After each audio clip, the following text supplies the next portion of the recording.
Is LeBron a basketball celebrity? No, LeBron is He's he just, transcends basketball. He's just a celebrity. but he's in the same ballpark as me. He's a basketball celebrity. It's like you could say Meek Mill, not even Meek. You can't. That's not even fair to say for Meek. You could say Black Thought from the Roots is a rapper, a celebrity in rap. I know he's on Jimmy Fallon, so He's on national TV. yeah, he's on national. I was But trying to find his even though he's on video. national TV, I promise you that people won't recognize him like in Maybe they person. do now. Maybe they I do. don't even think I would recognize him in person. Tell you the truth, If you're sitting in the room with Black Thought, that's if you in Philly and you just see him walking down the street, he'll just look like another Philly dude. that's You're true. not going to recognize him. I promise you that. If he got the glasses on. Maybe Questlove, because he got the afro, you might recognize him. But Black Thought with the beard and the glasses and the hat, he looked like any other dude in Philly. You're not going to recognize him. Would you recognize any of the other members? I don't know any of the other members. What you mean? You know who a Roots is. You know who two of the members are. How you don't recognize? How many people are in the Roots? It's got to be like 4 or 5 of them. For real, it's got to be like 4 or 5. I believe one of them passed away. And for the longest, they were just everybody knew who Questlove was. Everybody didn't always know who Black Thought was. Black Thought only recently had his like arrival. He was always known in the Black community though. Like you can't. But he was like even Questlove went on the station like, yo, he's finally getting his just due after those freestyles came out, and he said it was good to see. Like he was never like. He started getting his just due after he got on Jimmy Fallon. Like, but even that still, not respect. So did the rest of them? Like they're on Jimmy Fallon, right? They're on Jimmy Fallon. Do you know any of the other ones? No, I can't say that I do.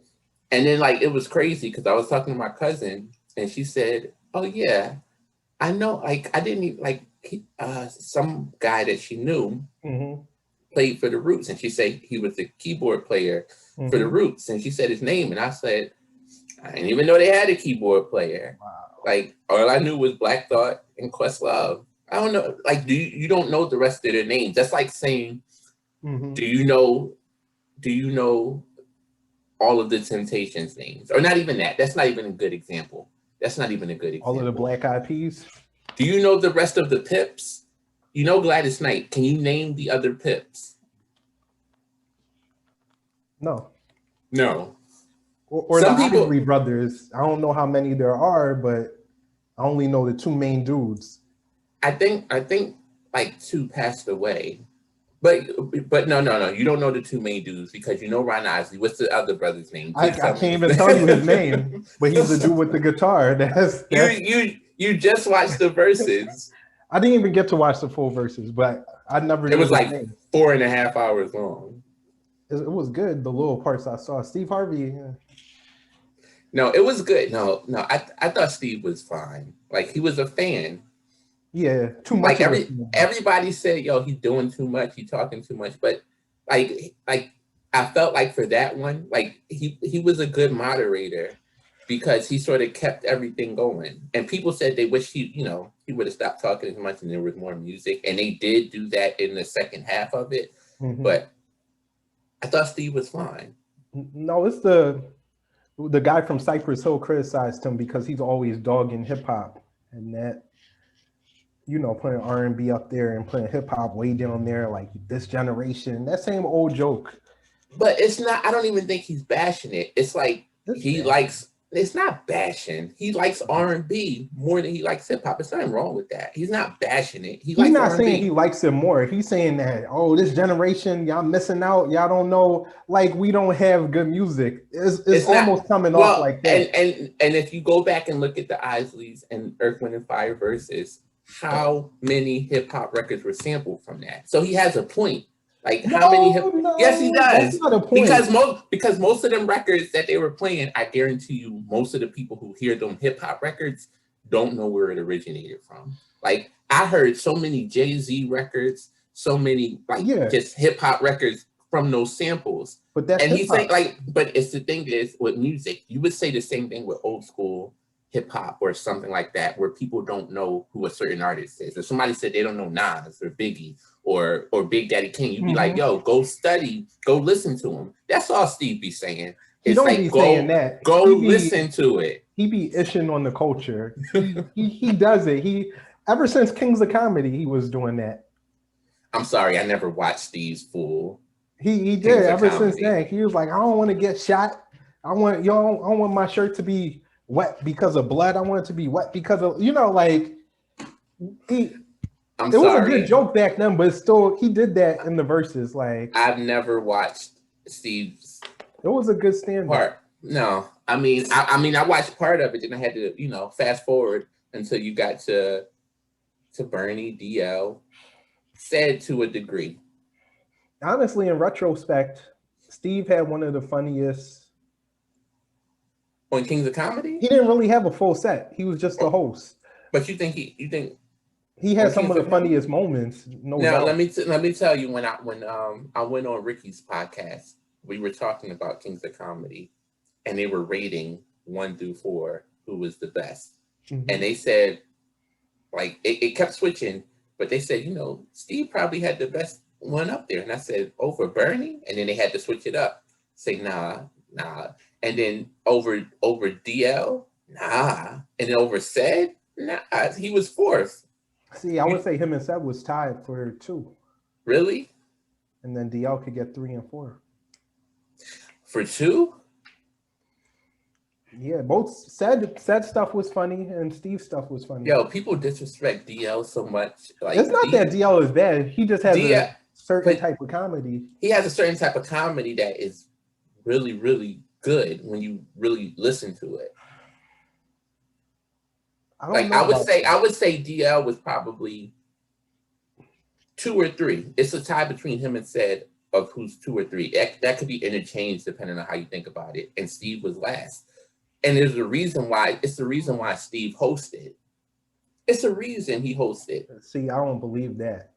You don't have to believe it. You don't have to believe it, but you don't have to believe it. But it's the reason he hosted. That at all. It's the reason he hosted. Like Steve is a funny person. Steve's not a funny stand-up. That's a lie. That is a lie. That's disrespectful to say. But how? Aside from Kings of Comedy, what is the other one? We ain't through yet. He did two of those.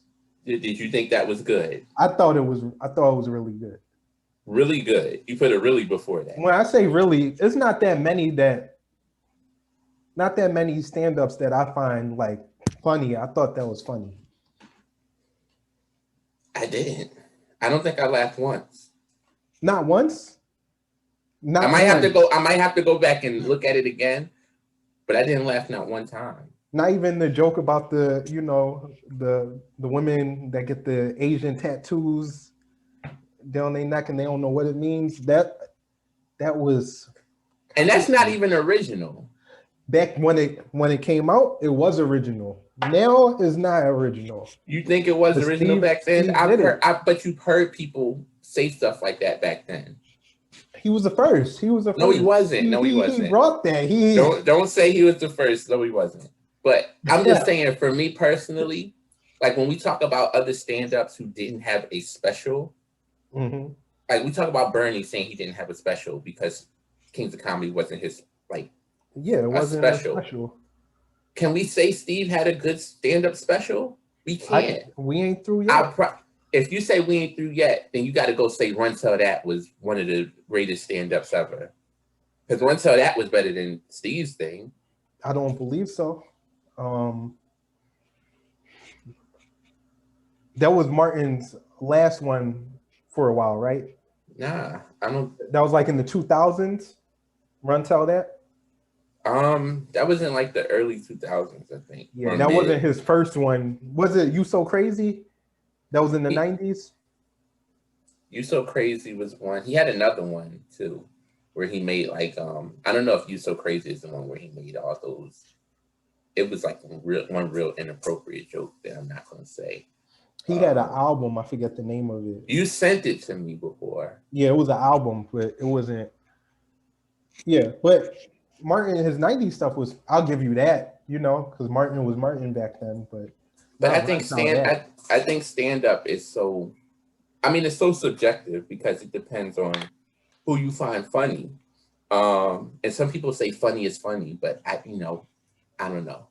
The more I hear you talk about comedy, the more I become like, it's so subjective. I thought your standard of comedy was different, but the more I be hearing stuff, I'm like, we don't be on the same page comedy wise like that. Because it's subjective. It's like how can you be? It is, but it's not. It's hard to watch some of Eddie's stand-ups. I know it's classic, but certain jokes just don't move me. What? You about to say off of Delirious or off Raw? Of his first two, yeah. Like the fart joke. That just ain't move me. I'm sure it's funny. But you have to think about it during the time. I can't. I just want to think about it in this time. But even if you look at it during this time, it's still funny. It is funny, but it's just not my type of humor, if that makes sense. Well, you also don't think Richard Pryor is funny, so I can't say. A lot of people don't think Richard Pryor. I can't co-sign on that. Richard Pryor for you, that's how Steve Harvey is for me. You think he's funny? I think he's funny in his movies and everything else. No, he's funny, but you have to look at the time and there was nobody else doing it like he did it. And I don't laugh hysterically at Richard, but I chuckled at a few of the jokes. It's you can see the humor in it. When you say chuckle, you mean chuckle at a child doing something silly? What do you mean? What do you mean chuckle? I mean, chuckle. Did you laugh or not? I don't laugh at everyone's stuff. Some things I watch, I can appreciate it because I'm like, that was funny. Even if I don't laugh, I can say that was funny. Not many people are going to make me laugh. There was only Paul Mooney, Chappelle, Rock. There was only a few people who can actually. Corey Holcomb, Patrice O'Neal, they made me laugh. But I can appreciate something for being funny without laughing. So I could have a straight face and somebody could say a funny joke, and I'm not going to show any emotion, but I could say that was funny. I could watch a comedy at home and laugh in my mind and just be right. That is a sign of craziness, though, a psychopath. If you just, it's not though. It's not normal. But how is that not normal? Because if your people, your family, friends come around and watch it with you, you're going to start laughing out loud. You're not just going. No, I'm not. So you sit down. It depends. No. It depends. No.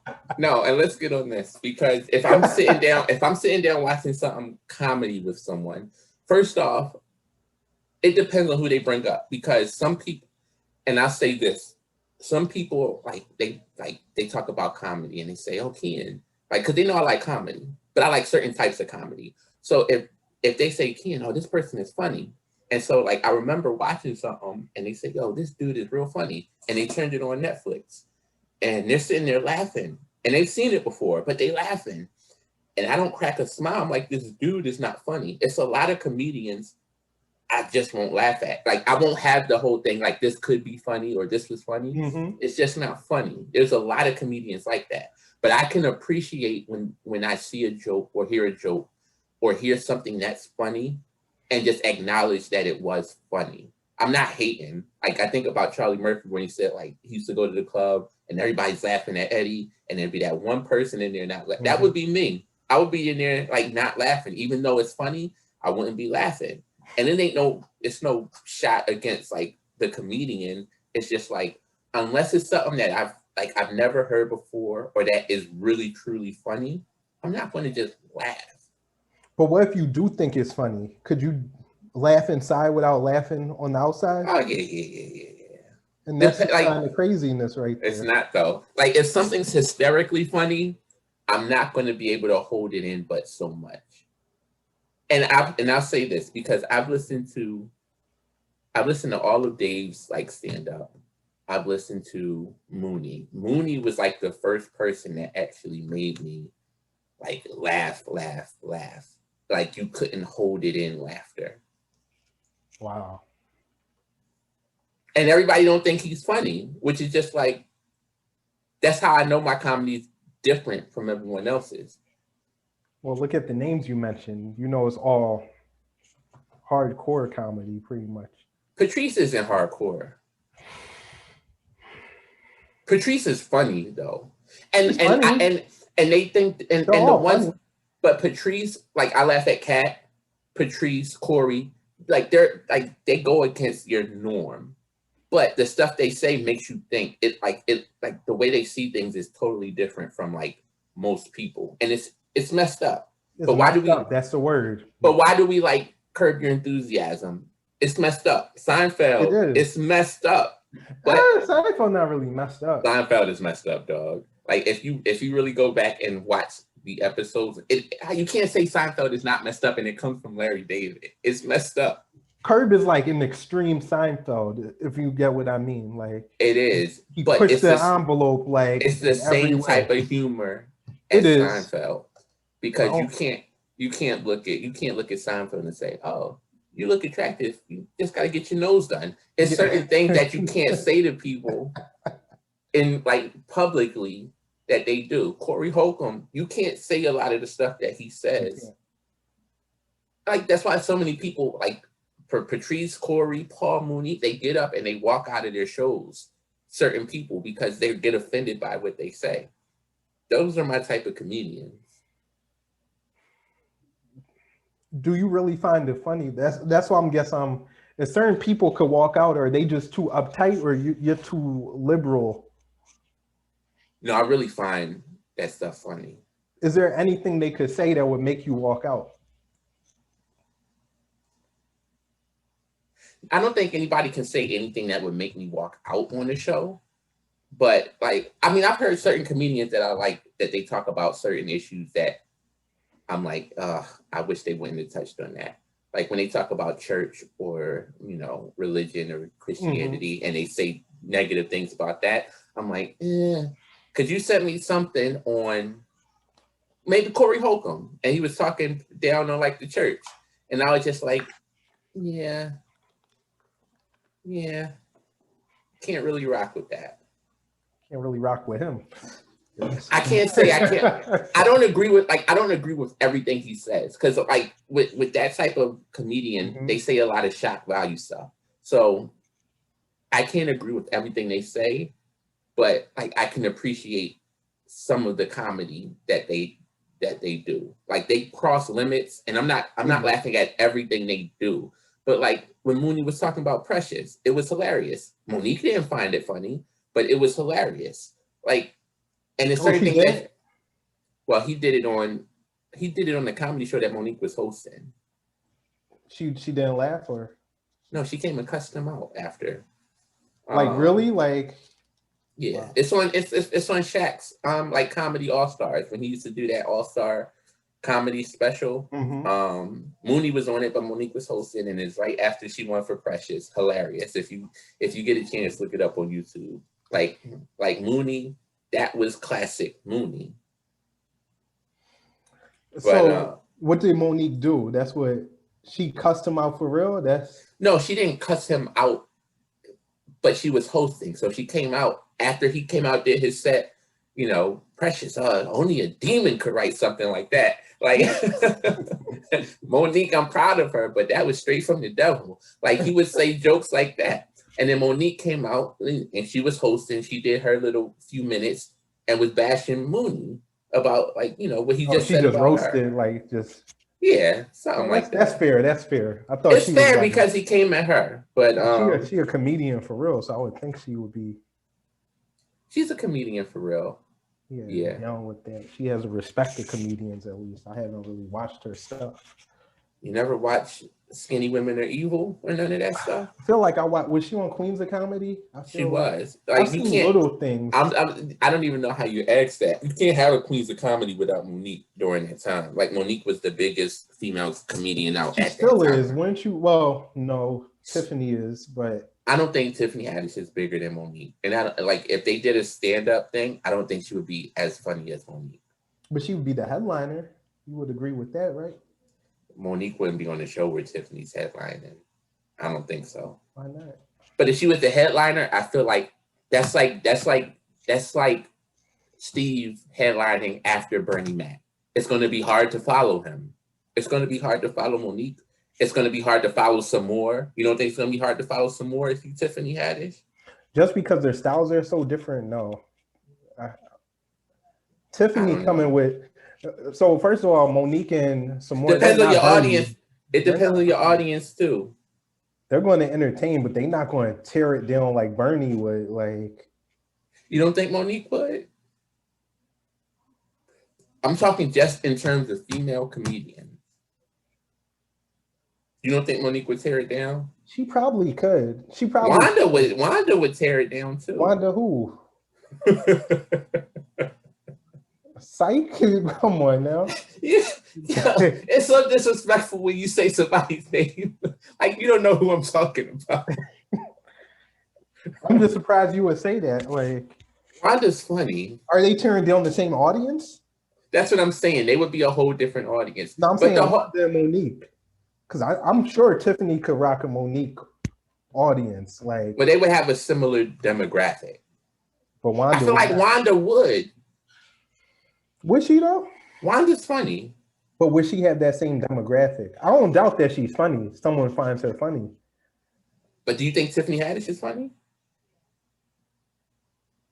She's entertaining. Stand up. Entertaining. She's entertaining. Have you seen her stand up? Not a lot. I've seen bits and pieces, but it's too gimmicky. I don't like gimmicky stand up. Some people love that though. Some people. But I don't consider that stand up. But is it pretty much? But you can't say he had a highlight reel. Skip had a highlight reel about LeBron, like missing shots and stuff. Like you can make anything look however you want to see it. You can have a highlight reel that makes Kwame look like a superstar. He said, Kwame, you said that me and Kobe scored 81. Look at the screens I set. And then he roasted him. He said, you serious? But see how Kwame comes back and responds. Because he addressed it beforehand. And then Carcino's going to come back and respond too about Carcino. Carcino's been. You saying like he a part of the mix, like yo. But yeah, Kwame shouted out Carcino about what he said. Carcino's been breaking this down the whole time. Like he's been really good on this. Carcino always with the underdog, yo. He was with Mace in the Cameron beef. Mace is not an underdog in that. In that, yeah, he kind of was. Mace is the supreme rapper. He is, but as far as getting bullied and Cam punking him for years and years and years, that was definitely like out of nowhere. Kind of like it was Kwame-ish. Like it was that Kwame. Well, that's what I told you. I said it's like you take this abuse for 20 years and stay silent. And would it make start off with the Oracle? Imagine 20 years with a bitter and the same drama. Like Kwame took it for 20 years. Bars. And then when he came out, he hit him with a knockout punch. That was what Mace did with the Oracle. But he ain't hit Stephen A with a knockout punch. He hit Jack and Matt Barnes with a knockout punch. And Charlemagne. Poor Charlemagne. He suffers the most out of this.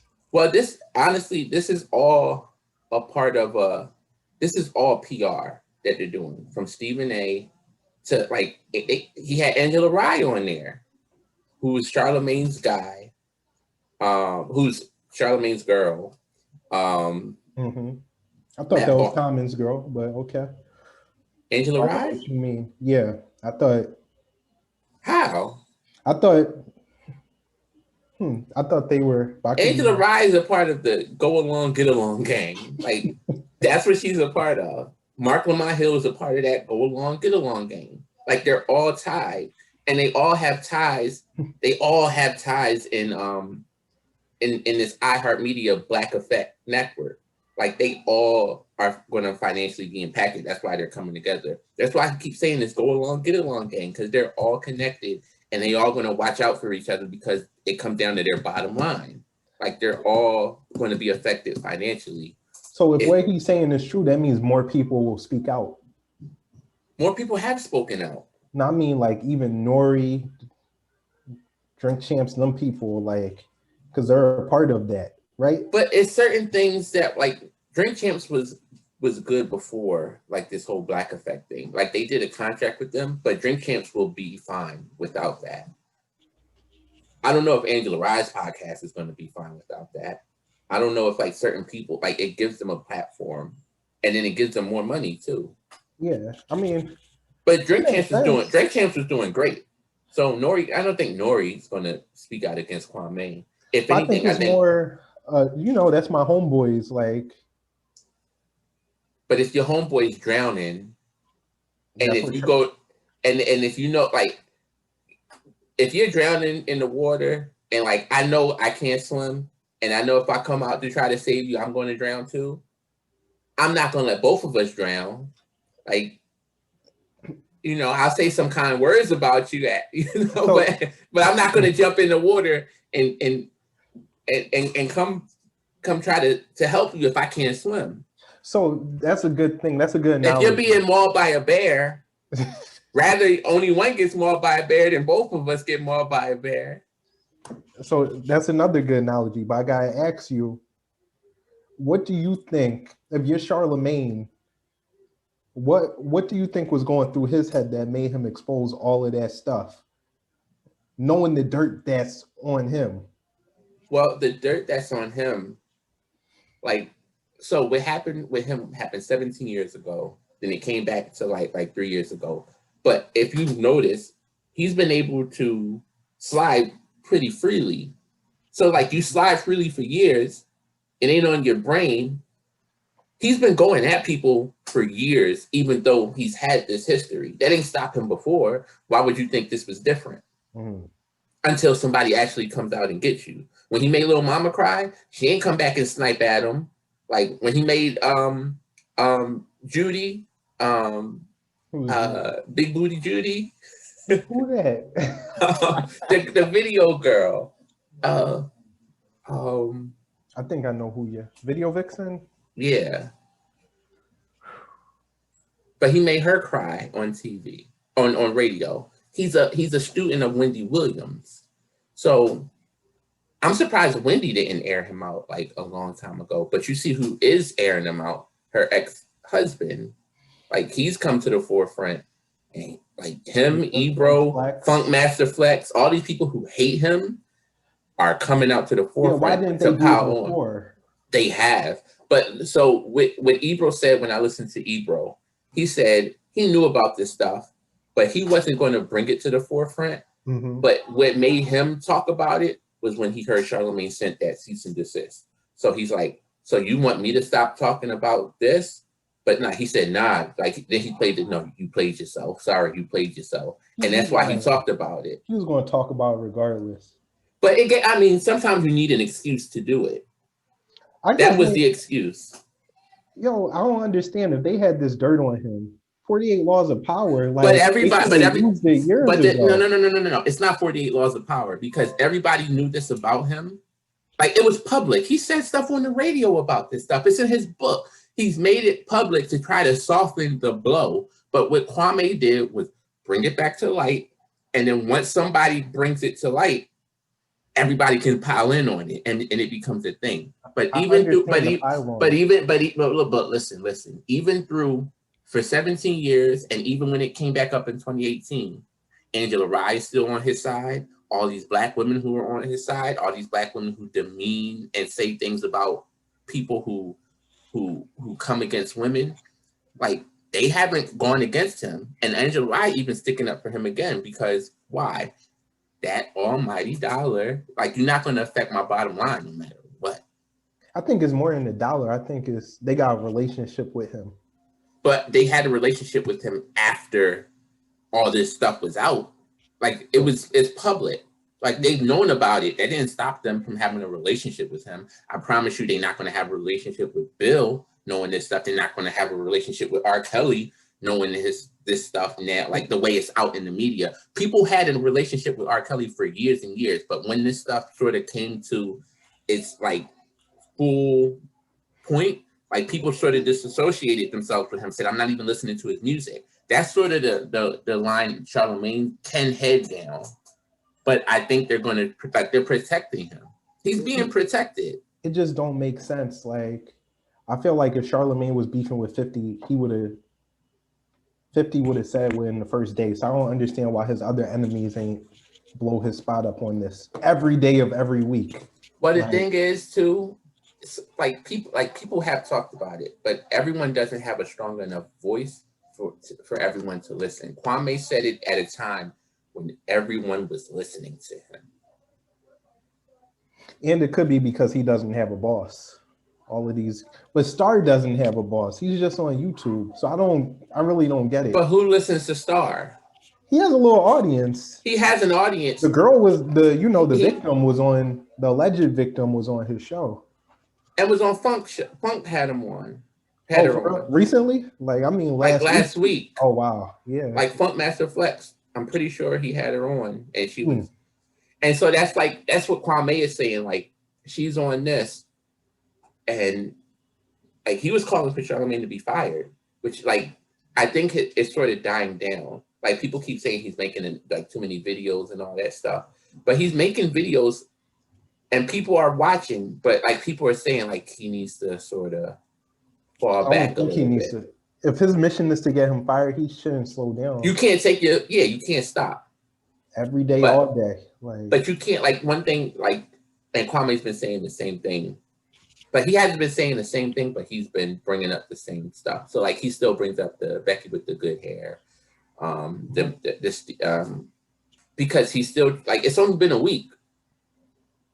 It's only been, like, a week, maybe a week and a half. Yeah, like a week and a half. But, and you see what it, like, you see the uproar he caused in a week and a half.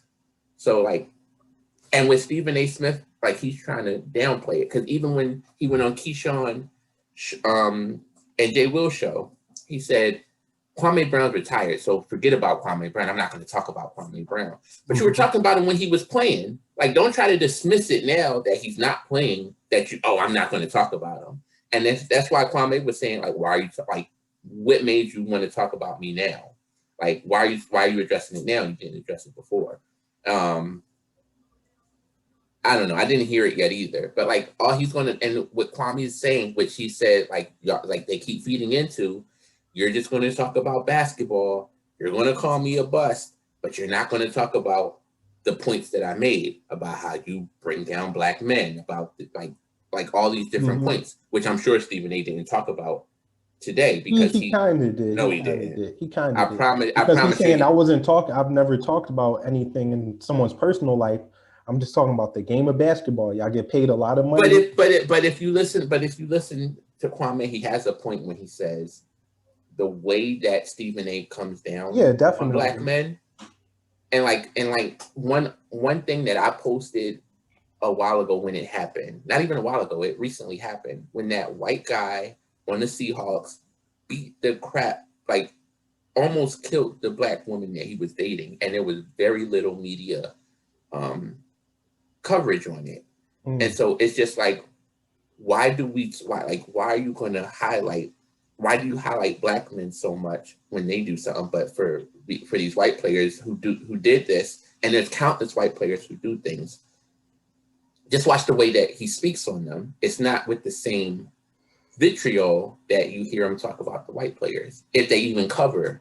So do you agree with that statement? Have you seen that Stephen A. is like different? Yeah, well, yeah. Like, so he has more like vitriol, as you say, towards black men than another race. I mean, I think so. And then he might, like, somebody like Stephen A. might try to say, well, that's because, I'm a black man and I hold black people to a higher standard than other. That, to me, that's like sort of a cop-out. But it's just like, don't give other people a reason to demean. Like, and I'll go to this. When Kyrie was playing this year and he took a few days off when he did with like he said, I need a few mental health days and this stuff. Stephen A. Smith said, Kyrie, you should just retire. Don't play basketball anymore. Retire. And it's like, what are you talking about? Like you see, and then and then a month later, when Kyrie's balling out, saying like, yo, Kyrie's like, one of the best players, but you just told him to retire. What he said about Andrew Wiggins, like, yo, they should trade you for a box of cookies. Like, it's like, but the thing is, like, they highlight the black players. Like, you're not going to say Tyler Johnson, trade him, or any of these other white players. What Kwame said was, you call me a bust, but y'all call Brian Scalabrine the white mamba. Like you take these mediocre players and you don't give them any of the same, like Adam Morrison. He was a high draft pick, didn't pan out well. Darko, who was the second pick, or the third pick in that draft after Melo. Draft, yeah. No, he was before Melo. He was before Melo. Detroit, I think, yeah. He was the number 2 pick. And it's just like, we don't talk about any of those players the same way you talk about Kwame or you talk about any black players. Like, you don't talk about them in the same way. Like, you just don't believe there are busts? Do you believe bust is a real thing? So, I listened to Jalen, he said they took away words like bust because what I've noticed, if you go to the 15th person on the bench, the last person on the bench, they can ball. They can ball. I played against people who play overseas who didn't make it to the NBA, and they can ball. So if you make it to the league and you're able to sustain that for 10 years, where there's only 300, 400 people in the world who get that opportunity, you can't be a bust. And it's just like, what are you comparing a bust to? Am I comparing you to Jordan? Am I comparing you to Westbrook? Am I comparing you to Brian Scalabrine? Am I comparing you to Steve Kerr? Like, what is the measuring stick that I'm measuring a bust? Because if I'm measuring you to Jordan or LeBron, you can call a lot of people a bust who don't pan out. That's what Jalen Rose said. Oh, I didn't win a championship. You're horrible. You're trash. Because Stephen A. Smith said, yo, Jalen, you can ball. The Fab Five. We know you can ball. But people say Jalen is a failure because he didn't win a championship or whatever. So it's just like people say whatever they want to say. Like to say that they say Russell Westbrook is a failure because he'll never win a championship. And it's just like, I do all this stuff and I get to the league, I play, I do, and people are fighting to get to the NBA. If you look at the G League, people are fighting to get there. So someone who got there and sustained themselves there, can you call them a bust? Can you call them a bum? Because he can play. And like a lot of times it's the situation you're in. And so he got put into a really bad situation, Kwame Brown. I see your face, but look, listen to me. Listen. So we look at, and I'm going to give you a few examples. We look at Melo and where he got drafted. He got drafted to the Nuggets. If he got drafted to the Pistons, do you think his career would have been different? He would have won a chip, probably. What's the knock against Melo? No chip. That could change the trajectory of his career and how he's perceived. It like the situation that you land in. Same with the NFL. If you land in a good situation rather than a bad situation, your outcome's going to be different. And I'll just say with Kwame Brown, because listen. We watched The Last Dance. We all watched The Last Dance, and we saw how Michael was to his teammates. If you listen to Kwame Brown, first off, Michael didn't really want him. He drafted him so he can trade him for Elton Brand. We don't know if that's true, but that's what Kwame said, so I'm going to go with it right now. But let's go with this. He said that Michael, mind you, he's 17, 18 years old coming into the league. The first high school player drafted number 1. Michael Jordan, you see what he did to his teammates. Kwame said he the way that he broke him down, and so like mentally to come in as a teenager and to go through what Jordan did, and Jordan was putting Jordan did this to grown men who couldn't take it. Yeah. It's abuse. So if he did this to grown men who couldn't take it, you're going to do this to a child that's coming out of high school. This is like 2001, 01, okay. 01, 02.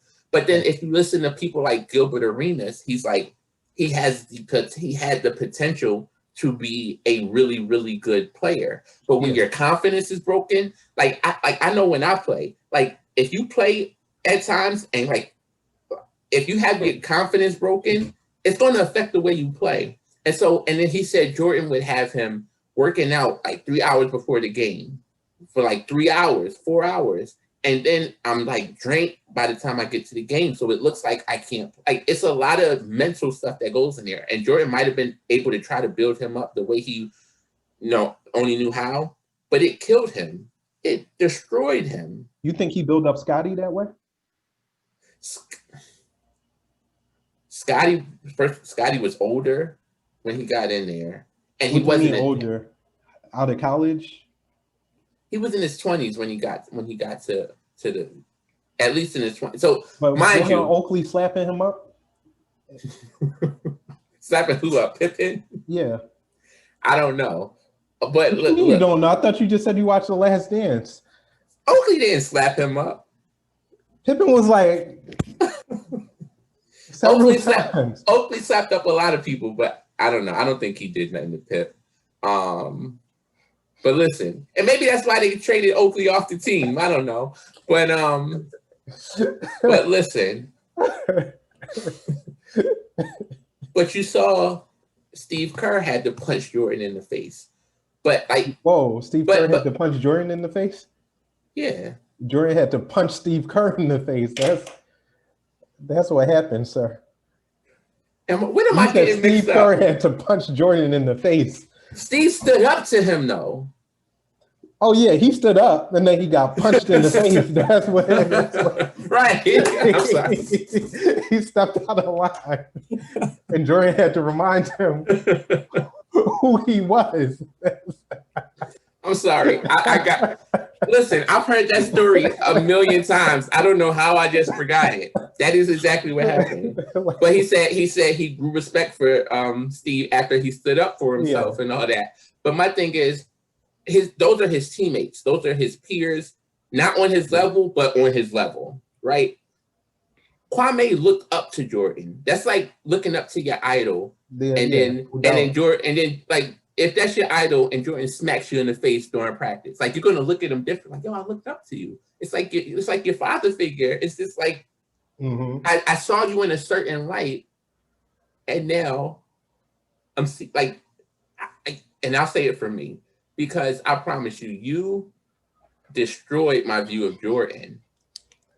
And I'll say this right now, but because this was before The Last Dance and all that stuff, and I was the biggest Jordan fan. And then you had to show me the Chameleonaire story. And then along with the Chameleonaire story, like, y'all had to say, like, yo, yeah, you want to meet Jordan? I said, I would love to meet Jordan. You know, if he met you, he'd probably spit in your face. It threw me off, because I was just like, Jordan. And I heard the Chameleonaire story. Then he said the Young Jock story, was just like, yo, where you coming from? Yeah, I was at a Jordan party, but they kicked me out. Why? Because I had on Adidas or something, and said, "Nah, you can't wear them in here." Like, but then everybody story, but Muggsy Bogues story. Shoot the ball, you midget. And they said he was a good jump shooter by that point. They said it broke his confidence, and he was out the league 2 years later. Like, it destroyed him. So imagine what that did to grown men. Imagine what it's going to do to a child, a teenager. Like, and let me say this too, because when I was watching, when Stephen A was on Keyshawn and Jay Will and like other people like Jalen, they talk about Jordan, like, y'all know how Jordan is. Like, we know how Jordan is, because people know how Jordan is, and people love him for that. But there's an opposite side too, where it's just like, like there's a way that you treat people, and like you're Jordan, but like what Bill Cartwright said, you ever talk to me like that again, and you'll never play basketball again because I'll break both of your legs. Like you can't treat people a certain way, no matter who you are. Scenario: how do you think it would have turned out if, say, Kobe was drafted to the Bulls while Jordan was still there? What do you think would have been good for Kobe or bad for Kobe? Honestly, I'm just going on history, and like you can't. It depends on how it depends on how it went, because they didn't always have this big brother little brother relationship. So if he just came out the league, out of high school, straight out of high school to the league, to the Bulls. Well, the thing with the Lakers was Kobe didn't play right away. So if he was on the Bulls, Kobe wouldn't play right away. Like I don't think he would play right away knowing Jordan's there. And Jordan wouldn't, like Jordan had all the power at that point. Like Kobe wouldn't have played. He might have played, he might have played. Because he had hype out of high school. Yeah, he did. It was the coach. That was the reason why he didn't play. That's why I never understood that, why they made him sit. It was a rule, right? Like, freshmen ain't going to get him no time, like no burn. Iverson started right away. No, I mean the specific coach for the Lakers at that time. I thought. And what happened to him? They got him out of there. Yeah, they got him out of there. Right. But the thing with Kobe and Shaq was they were two alphas. They couldn't coexist. Mm-hmm. I don't know if Jordan and Kobe would have been able to coexist. I think they would have been. I don't think Jordan could, because they're Kobe so similar. Like, but because he couldn't punk him like that, he might be like, "No, you gotta get him out of here." But he would respect the work ethic, though. That work ethic, Kobe would work 3 hours, and then you couldn't catch him slipping like that. So let me ask you this: Kobe looked up to Jordan. Kobe wanted to surpass Jordan. Exactly. So a lot of people said the reason why Jordan even released The Last Dance is because LeBron was getting closer to that greatest of all time thing. So do you think somebody who wants to surpass you, wants to beat you, do you want them on your team? Sometimes you don't have a choice. Sometimes that's... If you're Jordan, you run the league, you have a choice. So remember who was, the GM? Homeboy, right. I forget his name. He may have not... They said T-Mac was going to be on the team, but they said Jordan did shut that down, though. So what I'll say about this is, with a lot of teams, even with if you look at the Rockets or the Trailblazers, who selected people in front of Jordan, they said we already got a shooting guard. We don't need another shooting guard. If they had a shooting guard with Jordan, they wouldn't. The mindset back then, I think they would have been like, we don't need another shooting guard. But just say, as a backup, it's hypothetically, if that would have happened. Hypothetically, it wouldn't have been a backup. Like I would have one playing the point, one playing the two. See, that's you. Or one, like I do this on 2K. Like I'll have Jordan and Kobe on the same team. One's 2, one's 3. But they don't let you do that anymore. Like, oh, for real? They shut it down because I used to have Shaq as my point guard or something. Like, you could put a center as point guard or somebody. They don't even let me have Ben Simmons as a point guard anymore, which is crazy. Or you got to pay extra to get like that point guard forward. 2K so trash. I hate yo. That's another story. That's another story. But and I always say I'll never buy 2K again, and then I end up buying it, thinking it's going to be different. But it's all such a money grab. It's so disgusting. This was the worst one, you would say, right? Like ever. I mean, honestly, I play pretty well on it. Like I got shooting, the controls. That shooting is crazy. Well, I promise you, I would destroy you online on that. You would on this one, because I can't get the shooting down. I can. Like it's so random. It's like it don't even make sense. I play it a lot, and so it's a method to it. It's harder, but like even on the online stuff, I've gotten to like high levels because you get used to it. It's trash to me. And I promise you, I would just destroy you. Like, I would destroy you. Wait for 22. That's all I'll say. Wait for 22. They're not going to make this no different. What? After the way the fans came out and said this is the worst one ever, I'm sure they went back to the drawing board. Even if people say this is the worst one ever, they still going to buy it. No, I'm sure the 2K team, they went back to the drawing board. They lost customers. No, because every 2K since like 2012, I've been saying, yo, this is the worst one ever because it's so trash when you get it because they don't make the changes that need to be made. And so I don't think they're going to change this. This one was drastically different from the previous one because they want it to be a point where you have to work for it. Like they don't want it to be so easy. Dog, when I played you, no. And what I'll say that I like about this is you can't do that cheating crap that you do. What cheating crap? You're cheating crap because it's like, oh, every time I shoot, I'm going to get green. I'm going to make it every time I shoot. Nah, that ain't realistic. Now I'm missing layups and stuff. You know, wide open mid-range shots with Steph Curry. Like it's so dumb. But how much if you played it? Not a lot. I played it that first month it came out, and then I threw it down. Like deleted it. But that's why. Like it's something that you have to work at. Like you have to have a full-time job, yo. Like, no, real talk, it is a full-time job. That's why, honestly, what I've learned now is what I used to do. I used to wait till Christmas to get 2K, but by Christmas, I'm the worst player because everybody gets it in October, and like you can't go to the park and be a 60 because everybody's 99. So like I got it. Yeah, I got it early now. And then it's just like, all right, I was on the same level as everyone. But you can't get it late because you're gonna be way behind the 8 ball. I mean, you gotta get come on October 1st, September? It comes out in like late September, early October. Honestly, the Fiends, they get the demo and they start practicing from there. But the demo you can only play like but they practice that shot. They just play it 24/7. So by the time they start, they got that, know how to get a green. Well, that's next level. And so when people and I know people like this who when 2K comes out, they take off work for like that day or the next couple days so they can play and they master it. I can't do that. Disgusting, yo. It's disgusting. There's no need for that.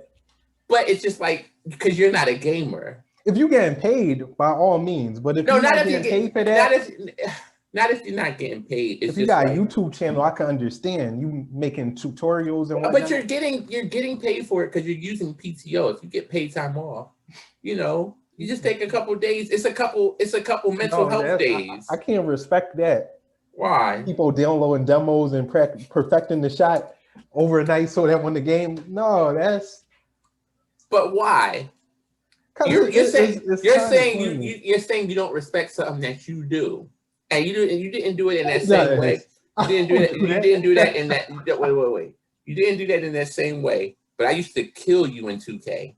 I would destroy you in 2K. And what did you do? You probably looked up YouTube videos. You was practicing. And I promise you. And I took a break from playing 2K. And you practice. And then you're like, yo, let's play a game. And I'm like, all right, yo, I beat him forever. Like, yo, let's play a little game. And I'll beat you the first game. And then I'm like, yo, play a rematch. You're like, play a rematch. And like, this is what I do. Like, I don't give people rematches anymore on anything. Because I'm like, you're not going to come back with more fire and aggression and try to take me out. So I don't give people rematches on nothing. Ping pong, basketball, nothing. You can't get a rematch from me. So you ask for a rematch. And then I'm like, all right, yo, this dude just tried to scam me. Like, now you hitting every shot. And then to play another game because I'm competitive. So once I lose, I'll take a rematch. And I'm like, all right, we'll play again. And you beat me again. Like, you don't know how many times I wanted to, like I was going to break my system. And it was, yo, our friendship was on the line, though. No, it's part of the game. It's just preparation. I'm telling you, our friendship was on the line because we would get on there and I would be like, yo, I hate him. It would make me so angry. See, that's it. Them games ain't good. No, the games are fine. The games are fine. It's just like, what do I do during the game? I'll talk during the game when I'm winning. But you know, when someone else is winning, I'm like, all right, I know I can catch up and get that. When it's a chance that I know that I can't catch up and I'm down like double digits or something, and you keep talking, I'm like, yo, like I'm literally about to crush my controller. That's how you gotta do it, yo. Hey, that's competition. You gotta. It's competition, but yo, that's why I just had to stop playing it, and I was just like, yo, we can't play online no more. Yep. We're not gonna be friends. That's why with 21, I was like, nah, I can't win at this. So I was like, nah, I ain't going. No, and that's why I would destroy you in 21 now. You had to have it from the demo and practice it 3 months before a game came out. What's the point? Like, but you were playing it before me. Yeah, I know, and I just ain't. You gotta pull it down and then you gotta flick it up. It's corny. You gotta hit the green, so you gotta try to get it in the middle on the line. It's not like it's different, but you'll get used to it. I even went online and played against some people, and they shooting the same air balls as me, wide open shots, and it's going straight in the crowd. Like it's like it's a waste. But if you play it now, people are better. Like I'm good at it now. Missing wide open layups, like come on now, like it's not that bad anymore, and that's why I don't think they're going to change it. Like it'll like that noise dies down. Y'all hope they change it for my sake, yo. I mean, it's all good, but yo, let's segue. Let's go back to Paul Mooney real quick. Rest in peace. Rest in peace, Paul Mooney, the legend, the legendary. He's your top 5. He's my top 3. Your top 3 comedian. Top 2, really. And so, what was your reaction to him passing away? It was just sudden. Seemed like you didn't hear no news about him being sick. Like he was still doing shows. Like pre-COVID, yeah. So like I mean, you didn't hear nothing about him being sick until I like went on there and I saw somebody put up something about Moon, like a picture, like praying for you. So I had to look it up, and then I saw like his family posted something, and then I was like, yo, I think I texted like my group chat, like, yo, I think Paul Mooney's dead, and yeah, then I saw Roland Martin confirm it, and yeah, it was just sad because it was just like only like more for me because Paul Mooney was like my favorite comedian. So what do you think his legacy will be? I think his legacy will be sort of like, honestly, sort of like the Patrice O'Neal legacy. Similar in this aspect. Because people who like Patrice really like Patrice and they hold him to like a high regard. And like Patrice wasn't known to like the world. Like he never got that break because he wouldn't sort of conform to everyone's standards. That was Paul Mooney. Like Paul Mooney, he wrote for everyone. He wrote on Sanford and Son. He wrote for Richard Pryor. He wrote on Good Times. He wrote on In Living Color, Mad TV, SNL. Like he wrote on a lot of stuff. Like Paul Mooney could have been really big. He was like best friends with Richard Pryor. Like he gave Robin Williams a stage and a lot of big name comedians. He gave them a platform. He was talented. And so, yeah. And so like, but Paul, he didn't conform. Like, you know how Paul is. He's not, he's not the friendliest. When you say didn't conform, what do you mean though? Because Patrice is very different. Patrice didn't conform either. Like, and that's one thing, like, if you listen to Patrice interviews and stuff on like Opie and Anthony when they had Chris Rock on, Patrice went up for the role of the dad on the Chris Rock show, like with Terry Crews had. And so like he was just like, like you were great at the audition, but you couldn't get rid of like the Patrice side of it. Patrice were just like, I don't care. I don't want to play these games and play like Paul, like a lot of stuff you have to play. You have to do what you. They said, what did they say? Sometimes you have to do. You gotta play the game. You gotta play the game. I was trying to say it in a more eloquent way, but you have to play the game. And Patrice didn't always play the game. And that's what a lot of people, like people who were on his level, who came up with him, you see them sort of get bigger because they sort of played the game. Kevin Hart was with him in the Comedy Central, or the comedy whatever they go to. The comedy club? It was, but the name of it, whatever. Laugh House? Laugh Factory? Nah, it wasn't that. I don't think. But like Joe Rogan, Bill Burr. Cellar? Was it The Cellar? The Cellar, the Comedy Cellar. Like a lot of them were in that same Patrice thing. And it always felt like Patrice was going to get that big break, but like he never did. With Paul Mooney, the one thing that people remember him by is from Chappelle's Show, which is just like Chappelle looked up to him. Like he's like the same way you say Jadakiss is your favorite rapper's favorite rapper, or your like Paul Mooney is like your favorite comedian's favorite comedian. Literally, why? Literally, he's your favorite comedian's favorite comedian, because that's like Dave Chappelle. That's like his favorite comedian. I wonder why though. I wonder why he is their favorite. Is it because of the comedy? Is it because of the jewels he dropped? You know, off. It's all that, and like he became my favorite comedian just because the stuff that I was hearing him say. You don't hear people say it, but he said it so. Like he dropped so many jewels and so many facts with his comedy.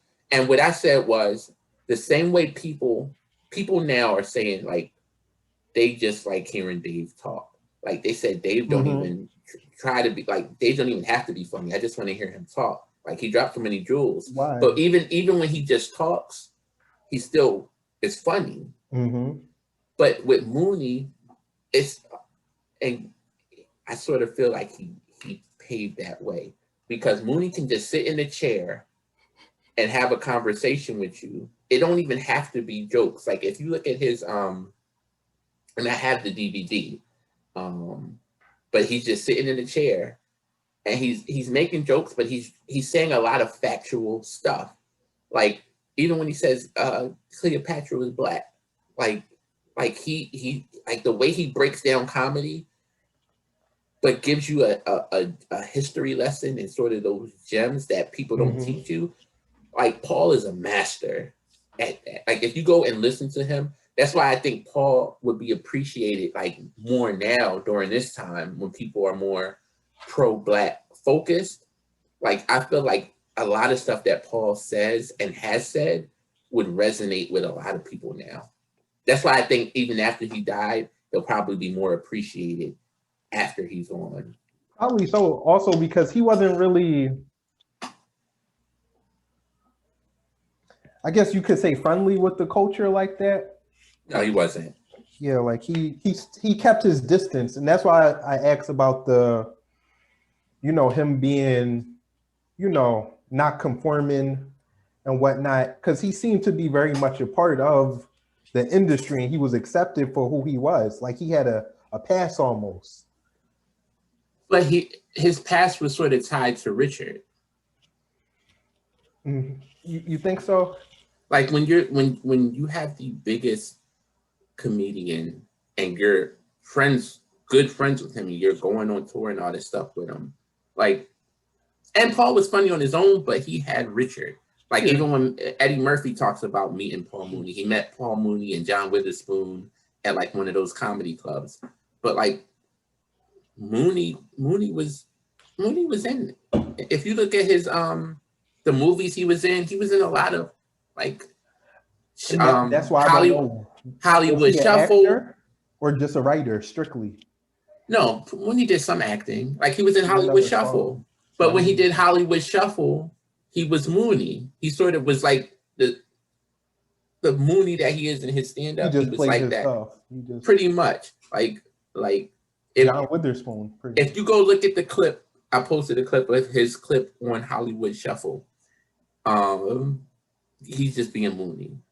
And like as much people say he talks about race, that's why that sort of movie was good for him, because it speaks on race and like the stereotypes and the stereotypical roles. Like Mooney is good in those type of settings, but Mooney's just funny, period.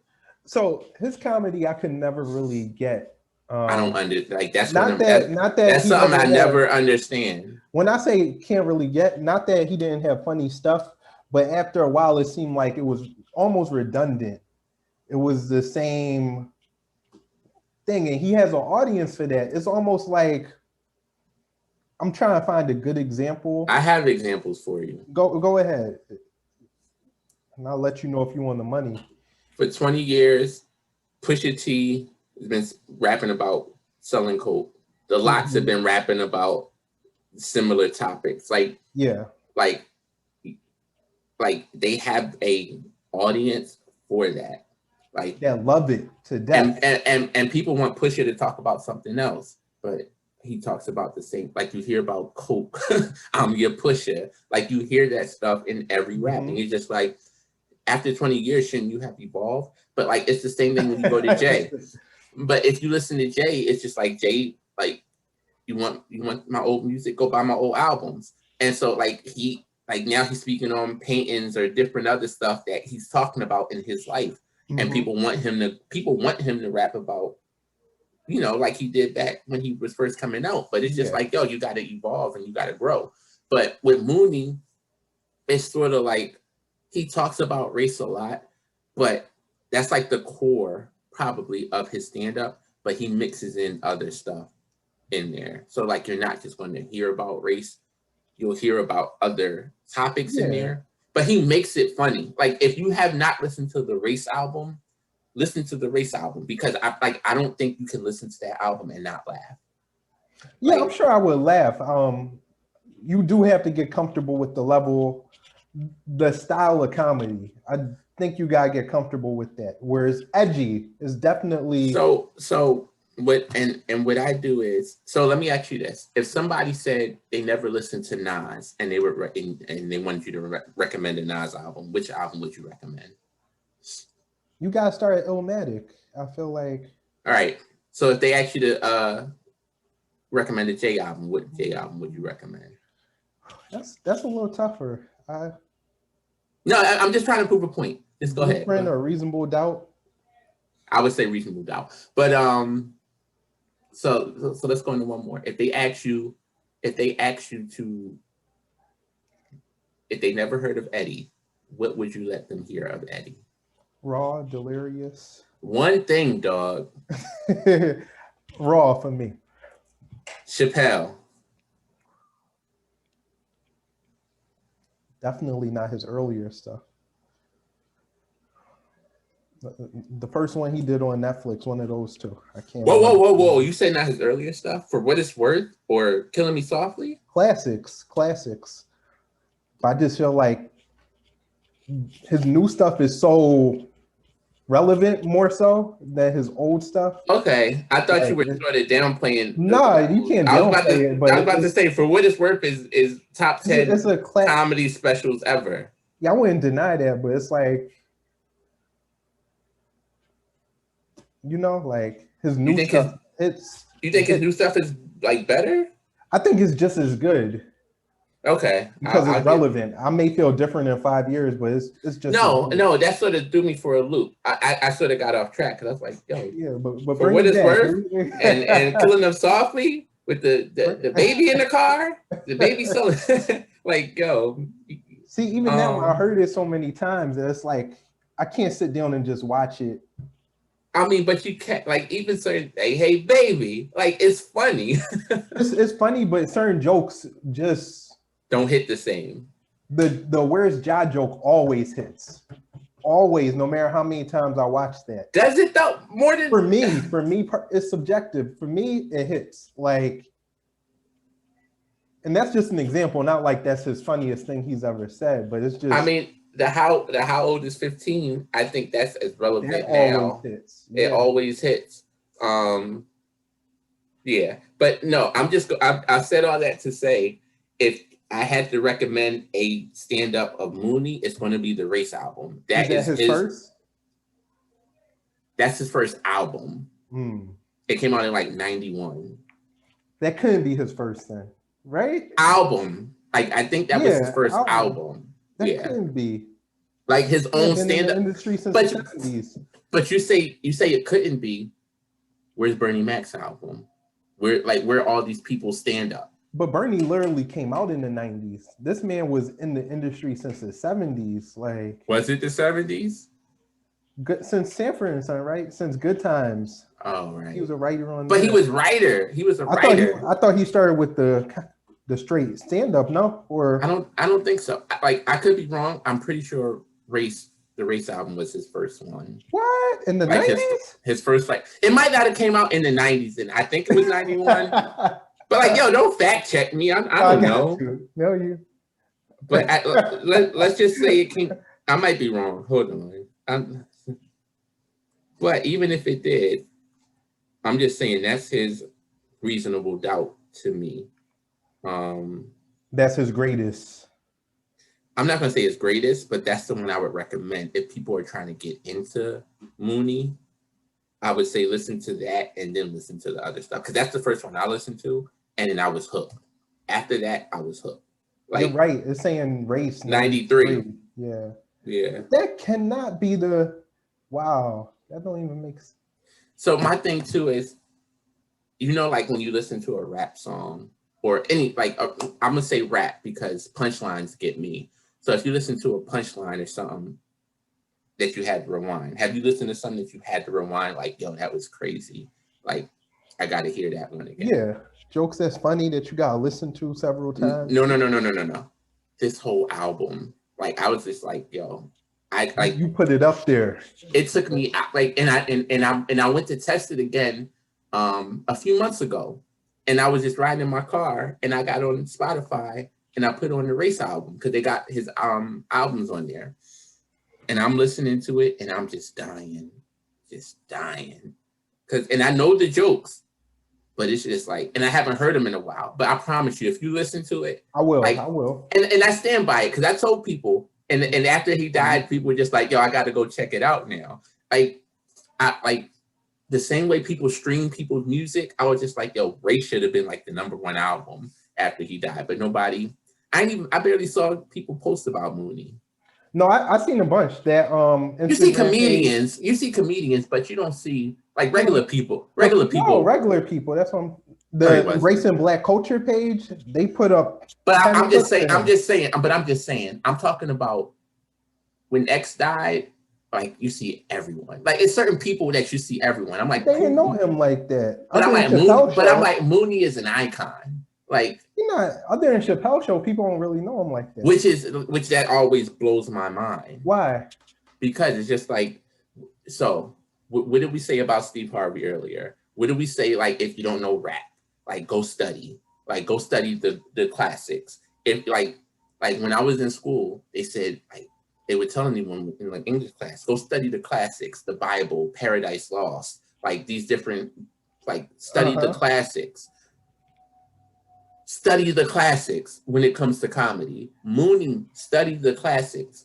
Like, comedians know who he is because Mooney is hilarious. When I watched like a clip with Eddie Griffith and the girl from Why Did I Get Married? Tasha Smith. Is that her name? I think so. I could be wrong though. I could be wrong. But like she, lady, right? And she was just like, when they were coming up, I didn't have any friends but Chappelle and Paul Mooney. Like Paul Mooney in the Black community should be like high up. But again, he didn't really embrace, as far as I know, he didn't really embrace the culture. What do you mean culture? Hip hop? No, Black culture. Because you said Steve don't embrace hip hop, and Steve is yeah, Steve embraced the culture. Jordan don't embrace Black culture. I would disagree. Wait. Like, what did you send me about was it Meth? Was it Nori?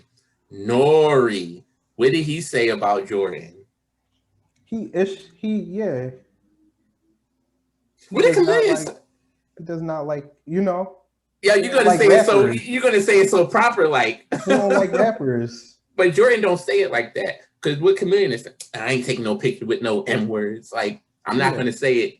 But they love Jordan even more because of that. Like, no, they don't. They like, yo, can you believe Jordan? You know, he a real yo. No, just like us. Like Nori didn't like that. Nobody would, but you respect it as always. No, you don't. It. Like you don't respect. People say that with everyone. Like people always give Jordan a pass. Like, yo, that was just Jordan. Yo, Jordan smacked him in the. That was just Jordan. He's just Jordan being Jordan. Jordan gets a pass over everybody. It's Jordan crazy. is an icon. That's why. Mooney is an icon. This is why Jordan is an icon, because Jordan's hip hop, even if he doesn't want to be hip hop. Them sneakers, even if he doesn't give hip hop credit, them sneakers is on another level because of hip hop. Even in the Last Dance documentary, they put LL Cool J music in there. They put If I Ruled the World. Jordan don't listen to none of that. He don't have to. Like Jordan is not a person. He's a facade. He's an image. Like but Jordan is hip hop, even if you don't want to be hip hop. You're right, but he doesn't like hip hop. He doesn't embrace rappers. Play. He's cool with Jay-Z. Like he's cool with Jay-Z, not for music. But that's what Jay-Z is, a rapper. Like he does, I promise you, he doesn't know not one Jay-Z song. That would shock me. It wouldn't shock me. That would shock me if he don't know Jay-Z. He'll never admit that. He would never admit that. Jordan wears ripped jeans and cowboy boots. Jordan don't listen to hip hop. I disagree. I don't. Jordan I understand the complete. I know what you're saying. Jordan don't like rappers. He don't like rappers at all. He don't like broke rappers, but he like, you know, he broke rappers. Yeah. So Nori's a broke rapper. Not that Nori broke, but compared to Jordan, he like, yo, get out my space. Like Chameleon or get out my space. But Nas, Jay, you know, great recognized great. Jordan ain't cool with Nas. Yeah, he has to be. No, he's not. Jordan don't Nas like on The Last Dance.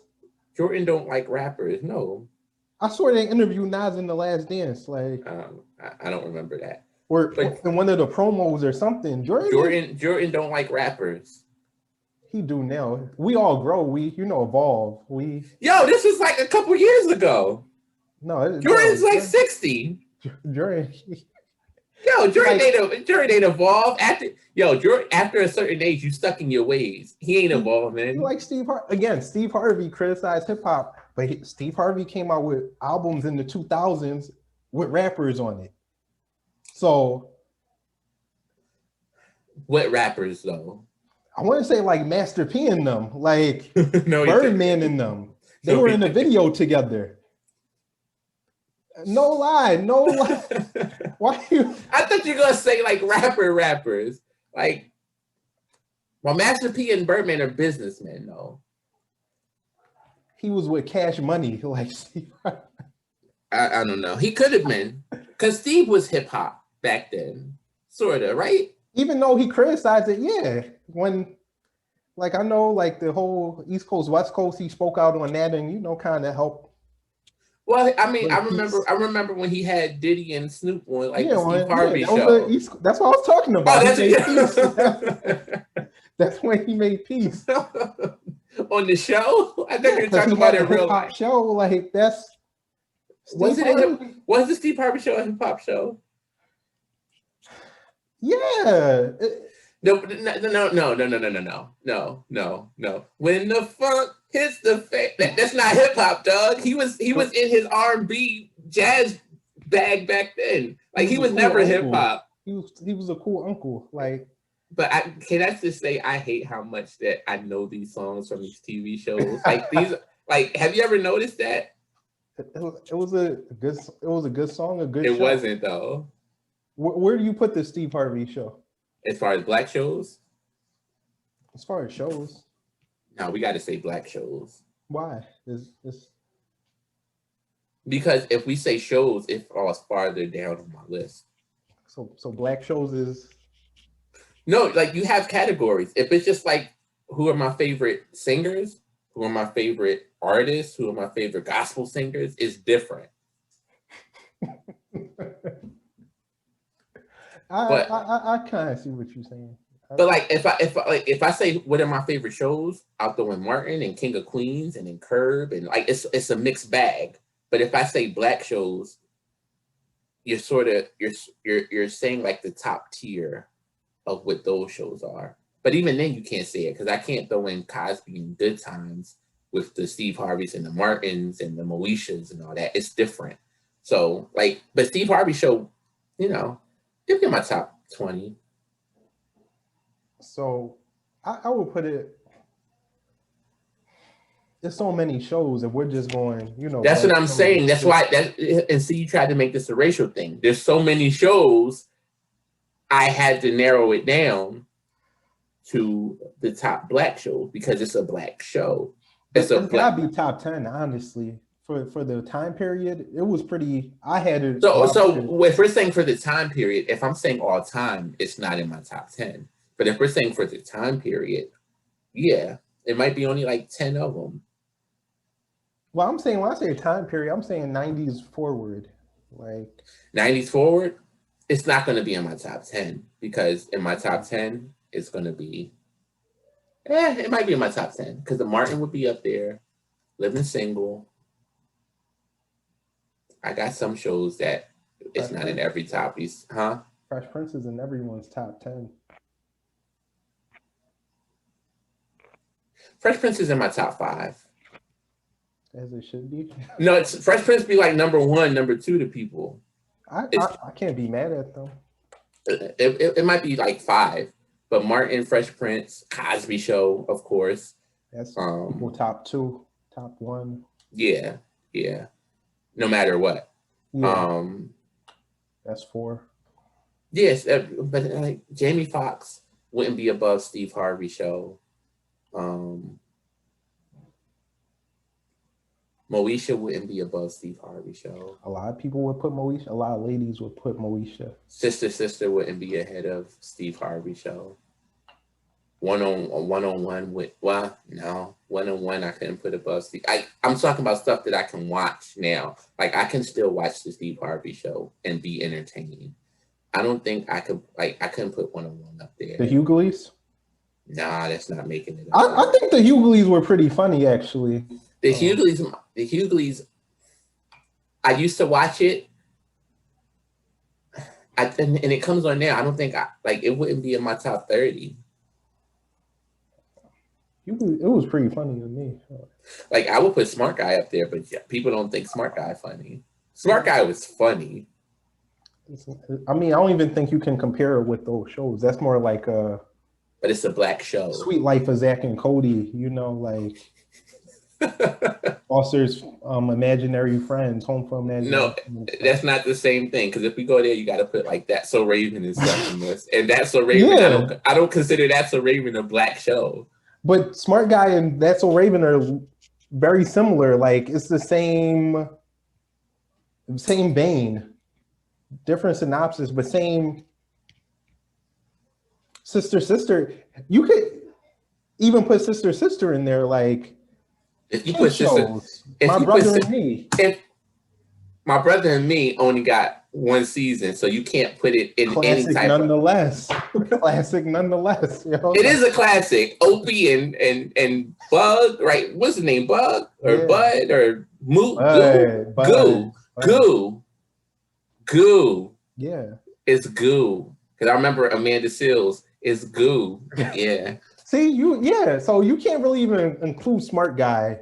Yeah, yo, if you say Smart Guy and Sisters in the same vein as like That's So Raven, you have to put Fresh Prince in that same ballpark. Two different. No. If you say if you say Sister and Smart Guy is kiddie shows, Fresh Prince is a kiddie show. So Sister became, more mature over the years. You Fresh Prince became more mature over the years. What became more mature? Fresh Prince. I don't think he include Fresh Prince in that. But Fresh Prince they were in high school.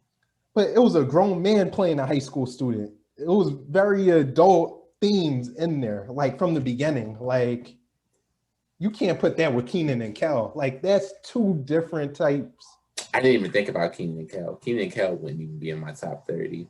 Like black shows. As far as kid shows, that may be number one. Are we talking kid? Like, see, we were just bringing talking up Smart Guy and Sister. No, I'm saying Smart Guy and Sister because if you talk about that Smart Guy Sister in the same vein as That's So Raven, then so is Fresh Prince. Then so is Fresh Prince. No, yo, that's no. How? Look, I don't understand how you're arguing this. What's the synopsis? What's the breakdown of Smart Guy? He's a genius, like out of nowhere. Like he's just ridiculously like. It's not out of nowhere. It's almost a science fiction show. Like, wait. Why is it science fiction? Because black kids can't be smart. Because black kids can't be smart. No, that's it's not that.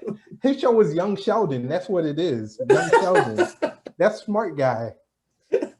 Gentrified. Like that's such a good analogy. That is really good. But no, it's yeah, it is. What's Raven? Raven is seeing into the science fiction. What's she seeing? Like, what is she, a witch? What is Raven? Like, what does she do? What is that? I'm dying. What is she? Was she just staring into space? Yeah, like what is her superpower? Like you can't compare it to a Fresh Prince. She can see things before they happen, but she don't fully see them. So that ain't real, dog. That's but you really call Smart Guy science fiction.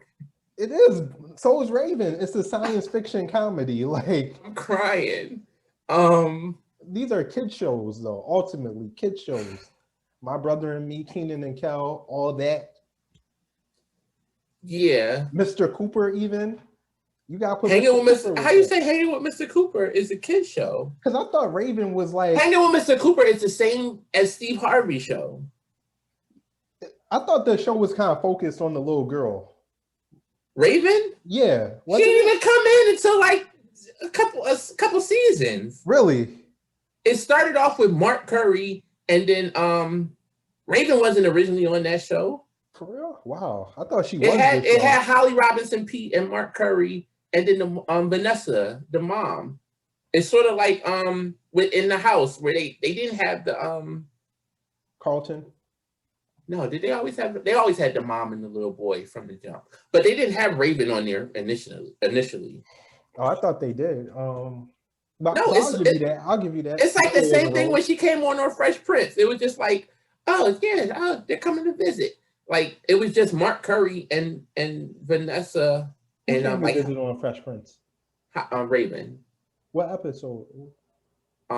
When Will's mom was dating that dude, and what's her name, Claudia. Raven's name was Claudia on the show, and like her dad was dating Will's mom, and then Will didn't like that. I got the job. You don't remember that one? No, Raven. Yeah, Raven from That's So Raven. Raven Simone. She was real little. I gotta look this up. How don't you know this? Yo, this. You don't remember Robert? Like the one she was dating with Robert, and you remember he was getting. I got the job. Wow, I have no recollection of this. Like, man, you ain't a Fresh Prince fan like I thought. I've seen every episode, but I don't know. I have no. That's interesting. She should have been bigger than what she was, but she was a star. After what? The Cheetah Girls was really the last. Since Raven was a kid, you can't say she should have been bigger than what she was. Like she was a rapper, Queen Latifah writing for her. Like Raven was big. That's why those little things, they chip away at you. No, because even after that, what else did she have? She had Dr. Dolittle. That was a hit. She had the college road trip. No, that was the end of the road. You know it and I know it. It was nothing funny about that movie. No, it was trash. But no, one laugh. That's So Raven was a hit. It was, but and Cheetah Girls. That was it. Once she was done No, with she Disney, had that's it. she had a music career, a Disney music career. After she was done with Disney, that was it. Well, No more. yeah. Well, after Disney, yeah, of course, after Disney. But after that point, she made like a quarter, like $500 million. And then she just wasn't she saying she wasn't black and this and that and yeah, just so disappointing. Well, that wasn't the end of it. She was on Blackish. Like she was on Blackish. Oh really? She was she has talent. Anthony Anderson's sister on the show. She has talent. I'm not going to deny that. Like she has comedic. She can't sing. See, I she can't was a even say singer. what I want to say on camera. She was a singer. Like I ain't mad at her. You don't remember the grazing in the grass record she had? You don't know none of the Cheetah Girls songs? Never. You never watched the Cheetah Girls? Because the Cheetah Girls was 3LW without Notori. Not what's her name? They added a white girl in. Yeah, I can't support that. They got rid of the black woman and then they didn't get rid of the called black the Cheetah girl. Girls. Yo, that's they didn't get rid of her. Well, that must have been after the chicken accident where the girl threw the fried chicken in her face. And now she's 5 and then they just suffering. That's how life works. Well, they're not suffering. Adrienne Bailon married to like Israel, the gospel artist. But she never panned out to anything. She on a talk show now with someone. But who cares? Yeah, who cares? Trash. And then the other girl, Keely or whatever, she's doing absolutely nothing. She's doing nothing. Like, and Notori, she's on the new show with Brandy and Eve, the Queens show that's coming out. She had Power. She was Lil' Kim, which I didn't know Lil' Kim hated her on. Like, Lil' Kim had beef with her because she hated her for that role on Notorious. Oh yeah. She said she was too dark to play Lil' Kim. That's what Kim said?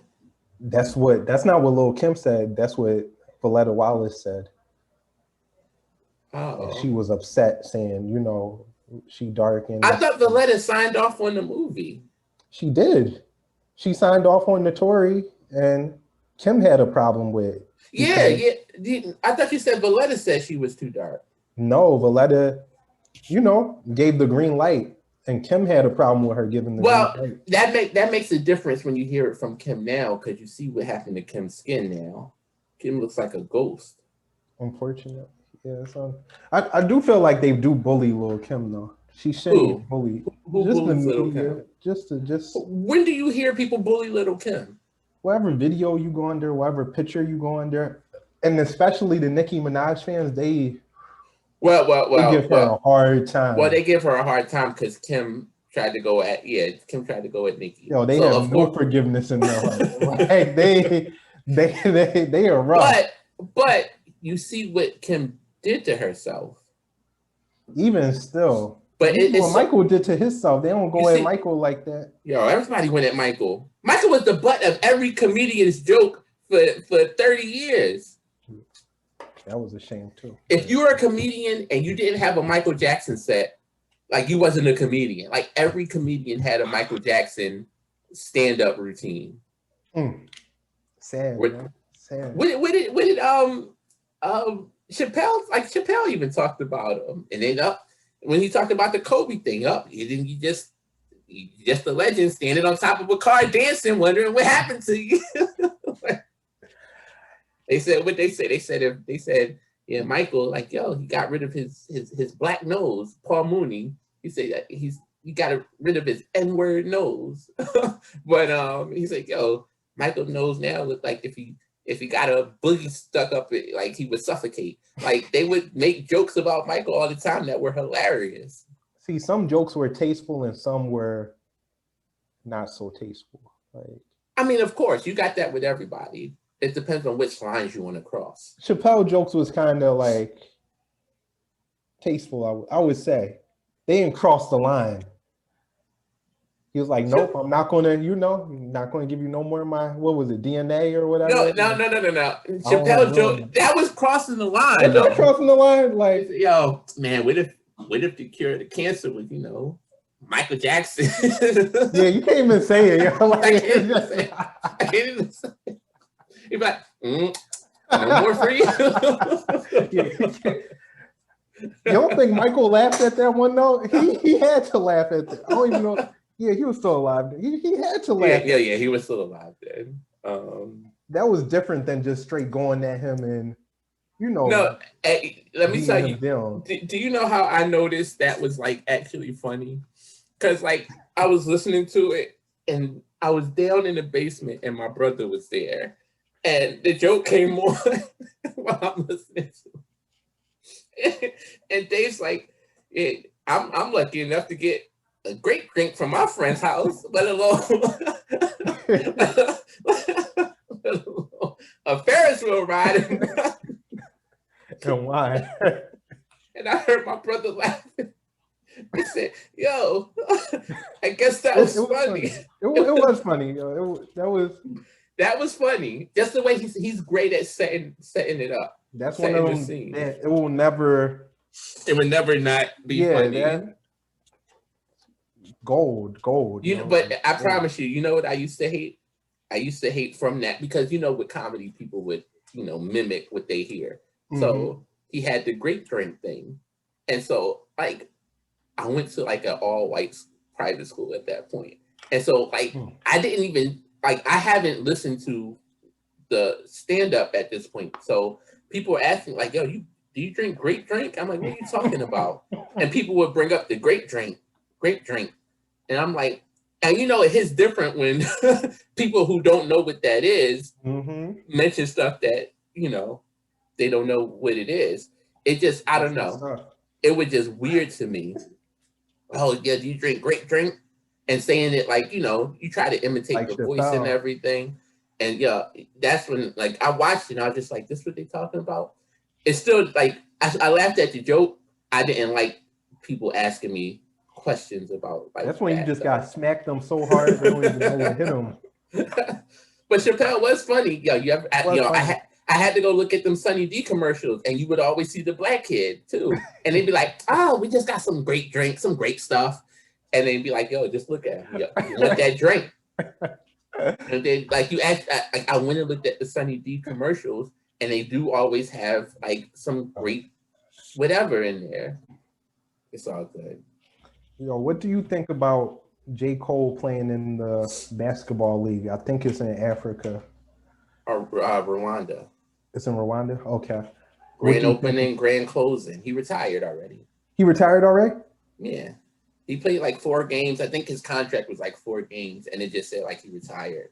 But what I think about it is just like, yo, he went out and he sort of got to live his dream. Like, he always talked about wanting to play in college, and like he felt like he was good enough to walk on, but like he didn't go out his freshman year, and then like something happened his sophomore year or something that he couldn't do it. So like he was able to sort of live his dream and play like professional basketball. And not everybody gets to live out that dream, which is why I will also say that Kwame wasn't a bust, because not everyone gets to live out that dream of playing in the NBA. He was content on playing in the African Basketball League. How many people get a chance to play in the NBA? Like even to play 1 game. Like that's why they're 10-day contracts. Like people are happy for a 10-day contract to get to play. So to not play for 10 days and play for 10 years, 12 years, he ain't a bust. Sorry, I had to bring that back to Kwame, but I'm like, it's fine. J. Cole was able to live out his dream to play professional basketball, and Kwame lived out the dream of so many that he got to play, and not only play, but play for an extended period of time, make money from playing, and like live comfortably. Got out the hood, was able to do whatever, like he's living comfortably. With that being said, you do believe that there are such things as bums in the NBA? I can't say bums in the NBA. So you could say they're like, if I'm looking at the Sixers, the last guy on the bench might not be as talented as Embiid, or Simmons, but he's not a bum. Why do you like? That's why I'm like, why do you think so many trades happen in the NBA? There are trades where Dwight Howard was on his way out the league, but then he got to the Lakers and they utilized him right, and then he had a resurgence. Melo, they said he would never play again. He gets to the Blazers, he plays well, they re-sign him, they do all this. So people can make a narrative that someone's a bum. People were saying Melo can't play, like, and then you see what he does, like people can make like a narrative, and that's one of the things. If enough people say something, people will start to believe it. Like they like. And let me say this, because people would clown JaVale to the point where it's just like, oh, why is he even in the league? Why is he in the league? But he's a contributor on a team. He contributed to the Warriors championship. He contributed to the Lakers championship. He's a good basketball player. Yeah. People look at the narrative and they see him on Shaq and the Fool as being a joke and a clown and this and that. And when you play in a game, it's just like, I'm playing, I'm working hard, I'm doing this. Like, don't relegate me to a joke. Like, but don't you feel like the fans drive that energy? We all know that sports players are better than us at that sport. They're professionals, but we as fans, we drive that energy. That's why Stephen A, Skip, Shannon, all of them thrive, because they reflect the fans, what the fans say. I can't co-sign that, because sometimes that narrative is put out not necessarily by the fans, but they'll put it out like I'll hear it from a sportscaster or somebody. Mm-hmm. Because if you listen to the fans, they say everybody's a bum. They say LeBron's a bum. They say Westbrook's a bum. They do. They say Durant is a bum. So exactly. You can't go by the fans. If you go by the fans, everybody's say trash. LeBron is a bum. But he's not a bum. But that's what I'm saying. It's like, we know they're not literal bums. We know they're, in a rare minority of people that can actually play professional ball. But I guess it's just, I don't want to say it's a part of the game or a part of degrading Black men that play sports. So let me ask you this. It's a culture. And I'm gonna just go with Kwame. Let's keep it on Kwame. The narrative that he wasn't a really good basketball player, right? It's facts. Was Matt Barnes a really good basketball player? No. Was he a good basketball player?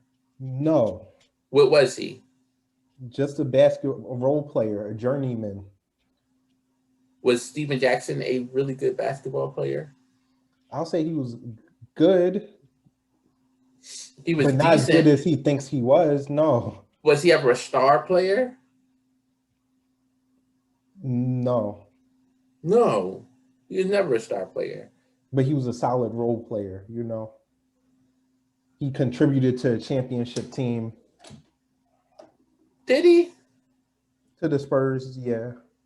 To the Spurs, he contributed. And then Popovich got rid of him, and they won a championship after. Because he wouldn't play his role. Right, he got too big for his britches. He thought he was better than what he actually was. Yeah. So, but what I'm saying too is, there's a lot of basketball players who aren't great basketball players, but we don't demean them the same way that like Kwame Brown, JaVale McGee, any of these players that are decent basketball players, they don't get the same level of like disrespect that other players who aren't as good as them, they don't get that same level of disrespect. But Matt Barnes, like if you looked at Matt Barnes, you would think he was a superstar, all-star. None of that. But that's the business though. But you guys stand up for yourself in this. You can't. But if you stand up for yourself, then what happens? When JaVale McGee decided to stand up to Shaq, like what did Shaq do? He's just being soft. I'm trying to motivate him. He's being soft. Like that's not how you motivate people. And that's what I'm saying. Now, though, what do Shaq do now? Because his my man JaVale McGee. That's what he says. And he was doing it sort of sarcastically. It's not sarcastic. Because he said his mom. JaVale said some words about him and said you You tap dancing. Yeah. So like it shouldn't, but it shouldn't take that for someone to stop. Like it should, but it shouldn't. It has to. Because that's like the whole you gotta punch the bully in the face you have to. But why but the thing is, if you're Shaq and like not even Shaq, you're a grown man. Why are you gonna talk about another grown man like that? Like and it's fine, but it's fine like if you're friends and you're making jokes and stuff. But when you like when someone's making a joke and no one like the person you're making a joke at is not laughing, that's when it comes to bullying. Like it's just like when it's repeated. It's repeated, and he did it for you. Oh, JaVale, Shaq and the Fool, all this stuff, and it's just like he's not laughing. You see, he's taking it personally. If someone's like laughing or doing something at me, and they see I'm not laughing, like I'm gonna like, yo, that wasn't funny. I'm not laughing. But Shaq didn't stop for years. No, even JaVale like said something to him, and he didn't do it until JaVale really went off the deep end and said some attacks on Shaq. Same way like Kwame did. Kwame stayed silent for years, and then he said, fault. "Why?" Ken, it goes back to the Jordan Kobe analogy of if Kobe was drafted to the Bulls. Certain things just won't fly because Kobe wouldn't let it fly. Like, you think Chris Paul would let Shaq just clown on him like that? Chris Paul would have went up and sucker punched him and disappeared in the tunnel. Like, Kwame, you letting Stephen A do this for 20 years? But what are you going to do? Like, you see when he did stand up, Stephen A, what did you just say he did on TV? He clowned him, tried to clown him. Stephen A would have stopped. No, he wouldn't. If that was... I'm telling you, Stephen A would have stopped. Skip Bayless was saying buy Spice and saying all these degrading things about Chris Bosh and other players until Jalen Rose went on there and said, like, do you think that's funny? Like, you're calling this man out of his name and all this stuff. Like, he still says the George Paul. Like, he says a lot of things and calls players outside of their names all the time. He doesn't stop.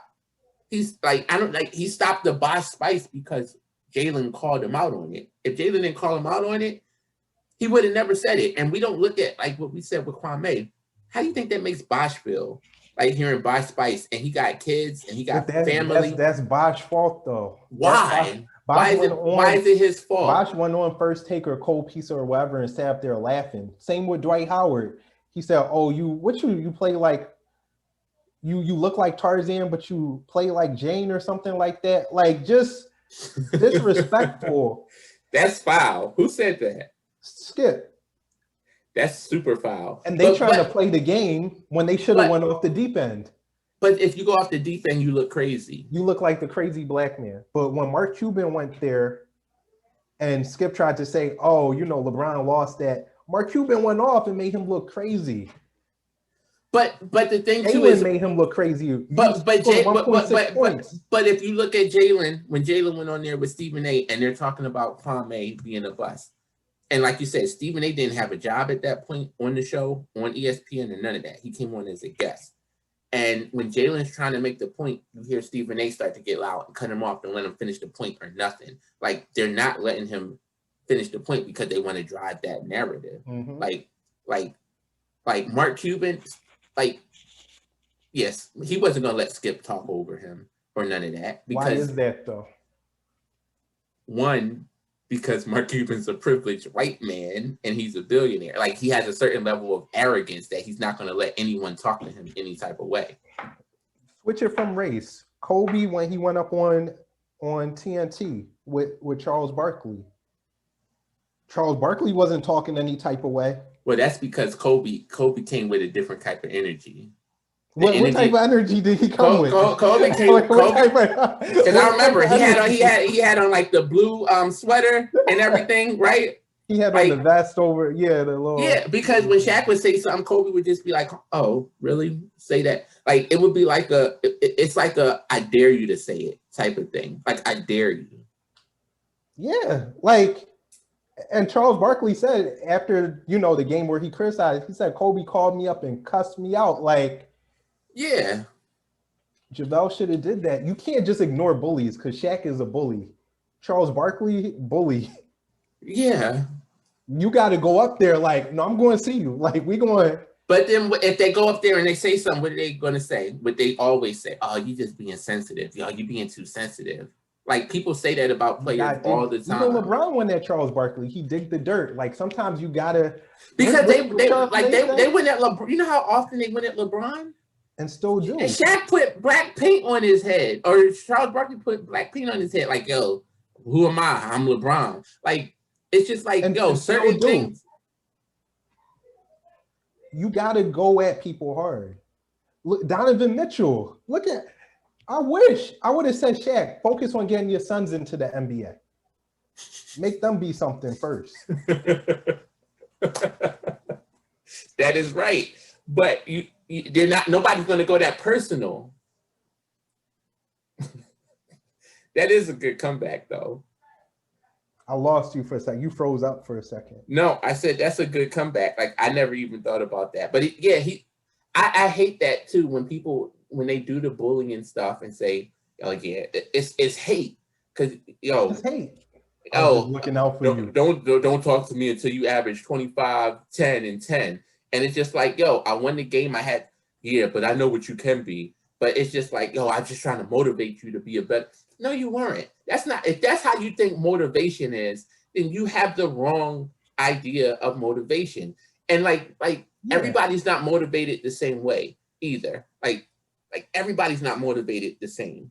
Like Anthony Davis is not motivated the same way Jordan is. Like you can't approach people the same way. So if you call him out on national TV and you won the game, you're happy because you won, and then Shaq comes in and craps on you, and it's just like, I don't even know how to respond. And then they got mad at KD when Barkley asked the question, and KD just looking at him like, give him a one-word answer. It's just like, y'all can't do the stuff that you do, say the things that you say, and think nobody's gonna have a problem with it. Facts.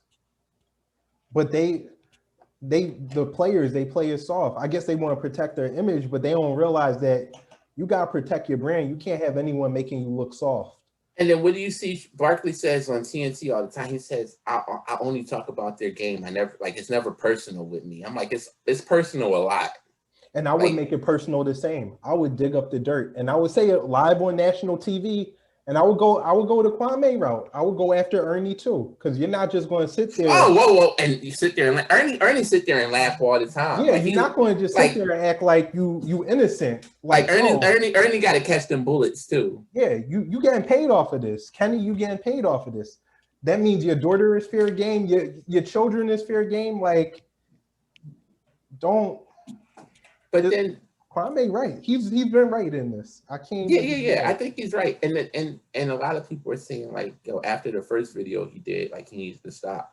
But I'm like, people really don't listen. Like, I'm like, if you listen to his other videos, he's making a lot of sound valid points. He is. And it's just like, I don't think everybody's not going to sit down and listen to it either. So people are going off of, and I think people are still driving on the, oh, you're a bust or you weren't a great basketball player or whatnot, but they're not really listening to what he's saying and how you're making other black men look. Like, it's not a good look. My only question is, why didn't he go see Stephen A 20 years ago? Like, you got people, somebody got pressed Stephen A. Because if this was hip hop and it was imagine someone at the source writing about Jay or DMX that way. Oh yeah. Nas that way. Like it would have to be a Raekwon Joe Budden situation. Yeah. like you can't talk about meth and then think I'm gonna see you and I'm not gonna swing on you. It's like they would have to catch Stephen. They would have to be in the crowded hallway and then things just go crazy for him. Like, yeah, you're not going to keep talking and just destroying my name like that. But he went silent, and that was his mistake. You can't let people just talk on you. But you say he went silent. But the thing is, so let me, I don't even want to take it off it would take it off a whole. No, but I'm saying, Like, it's not weakness to be silent. Like, what do they tell? Like, No, it a don't lot of mean people. you're weak, Like, a but lot it of means people it's say hurting with your bull. Like, brand. but what a lot of people say with a bully. Like, sometimes, like, everybody don't always say you got to go punch him in the face. They say you got to, like, just ignore him. He'll stop. Just ignore him. He'll stop. Bullies don't. These type of people, they don't stop because they're insecure. Shaq is insecure. That's Well, why he always yeah. go at big men. Like, And always sort of tries to compare himself. I'm just like, if you really want to motivate, like, train them, do something for them. Like, don't just keep criticizing them. Like, you keep criticizing them and like thinking they're going to level up to you. That's sort of like when I'm going to take it back to Kwame. Like, what are you comparing them to? Shaq's comparing people to him. You can't compare people to all-time greats all the time. And especially, like, we see people's career when it ended. Like, we see Shaq's full career.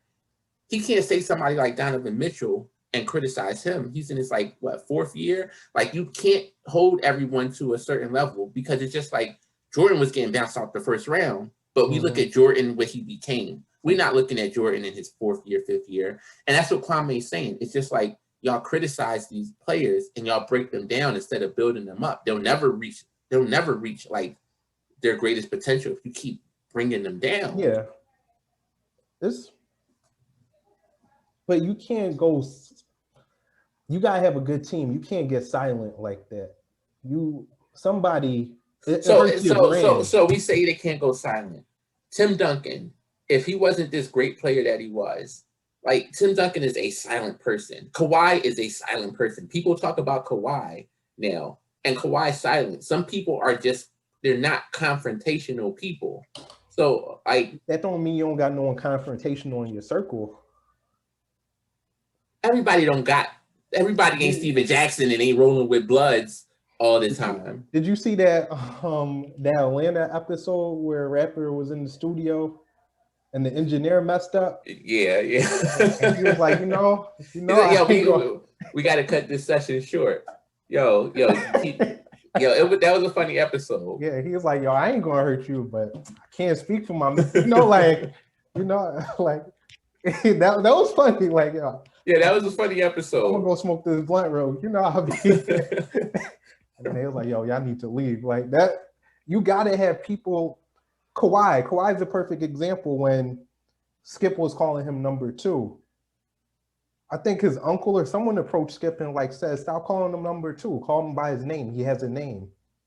And shortly after, Skip called him by his name. And I'll tell you this: when someone gets pressed or fearful of their lives, like one thing Kwame said, he said he knew what his family did, so he tried to do whatever he could not to sort of perpetuate that. So he said, I don't want people to think I'm violent, so I'm not going to talk and do this.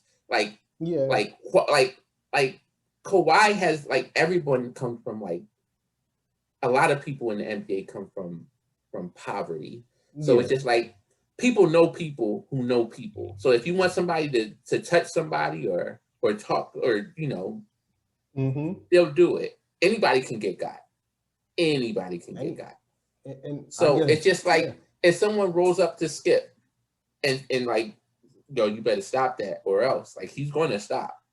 So of course, he may not stop, but he'll watch his words a little closer. Or they'll address it on air and be like, yeah, like they'll sort of. I promise you, Stephen, they would have snitched on air. I guess my question is, you don't think he would have snitched on air? Snitched and said what? They pressed me? No, not Stephen. Charlamagne say it. Say what? He said about the people who can I get a drop? Who tried to get him? Like, he said, yeah, one of them is dead now and this and that. They tried after they dead and gone. And after he got armed security. Well, yeah, now. But where is of the sports world, where is the Jay Prince of the sports world? Right. Where they come on, they say, it's not going to be, not going to be no more talk about Kwame from none of them. Like, but you have to be in those affiliations in order to have that. Like, you have to, like, Jay Prince ain't just gonna back somebody who there's no incentive of backing. Well, you gotta pay. Yeah, you gotta pay. Gotta pay your due. You don't think if LeBron like got the word out to like a Jay Prince, like, yo, Skip? You don't think Jay Prince could have said, Skip, I'm gonna tell you now, you criticize him one more time. Yeah, but then it's favor for a favor. So it's favor for a favor. So he do that. What do you have to do? It ain't just payment. It ain't just money. 10%. It ain't just money. Favor for a favor. Well, look at Drake. Drake don't get, I'm sure Drake got the same type of contract. People do little jokes on Drake, but they not really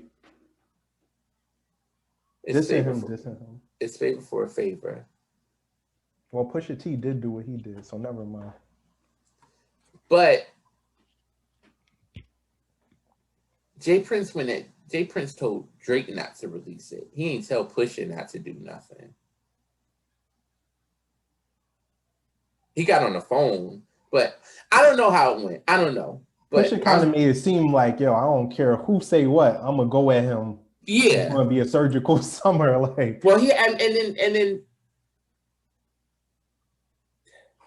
because he has a rep to uphold too. He ain't just gonna punk me either. Like, if you take it to the street, just take it to the street. But no, somebody like Skip and Stephen A ain't gonna have that response like a Push. Like, I don't know. Skip seemed pretty fearless. Skip is not fearless. It's hard to believe that he hasn't been pressed all these years. Skip has been pressed, but people not going to talk to him on the phone. Like, even with Iverson was just like, yo, I don't know why he hate me, man. It was sort of like a wanting, like, to be like, instead of like, Iverson rolled with people. Like, somebody could have pressed Iverson, like could have pressed Skip, but like Skip came at everybody. That's how he got on. He came at everybody. He did. But... And you see he sort of tried to backpedal with Kwame too, because it's like when someone has nothing to lose and you have everything to like, you don't want to fight with that person. If I fight someone that is not scared to die, I don't want to fight that person. I'm not trying to die. And if they don't care, like, you don't want to fight someone or go at someone who has nothing to lose. See, I agree, but I don't think he can knock Skip or Stephen A out. You think so? You think so? But why wouldn't Jay like respond to like a lesser known artist? Because I'm not like you have everything to gain. I have everything to lose. Yeah. Like Stephen A. Honestly, Stephen A. should have been canceled a long time ago. I don't like Stephen A. For what? People say for what? But like, do you see how he? First off, he's a caricature of a black man. Like, he's a caricature. He's not a real person. He's a caricature. What do you mean? He's a caricature. So what's the caricature? You tell me, because this, I don't know where you're going with that. So do you think the way he portrays himself on the show is how he really is? Kinda, yeah. A loudmouth. I feel like I meet him and he'd be the same exact person. Like Steve Harvey. He gives me Steve Harvey vibes. Like, Stephen A. puts on an act. Like, he's a caricature of himself. When you say an act, what do you mean? Like, some days he look like he don't want to be there and he just talk like, I don't care. Like, it's trash. Boom, boom, boom. He's a caricature of himself. I just feel like I know a lot of Stephen A's in real life. That's why I say that. Like, that are just loud. He puts on, like, the same way JaVale said with Shaq that he tap dances. You don't think Stephen A. tap dances? To an extent, yes.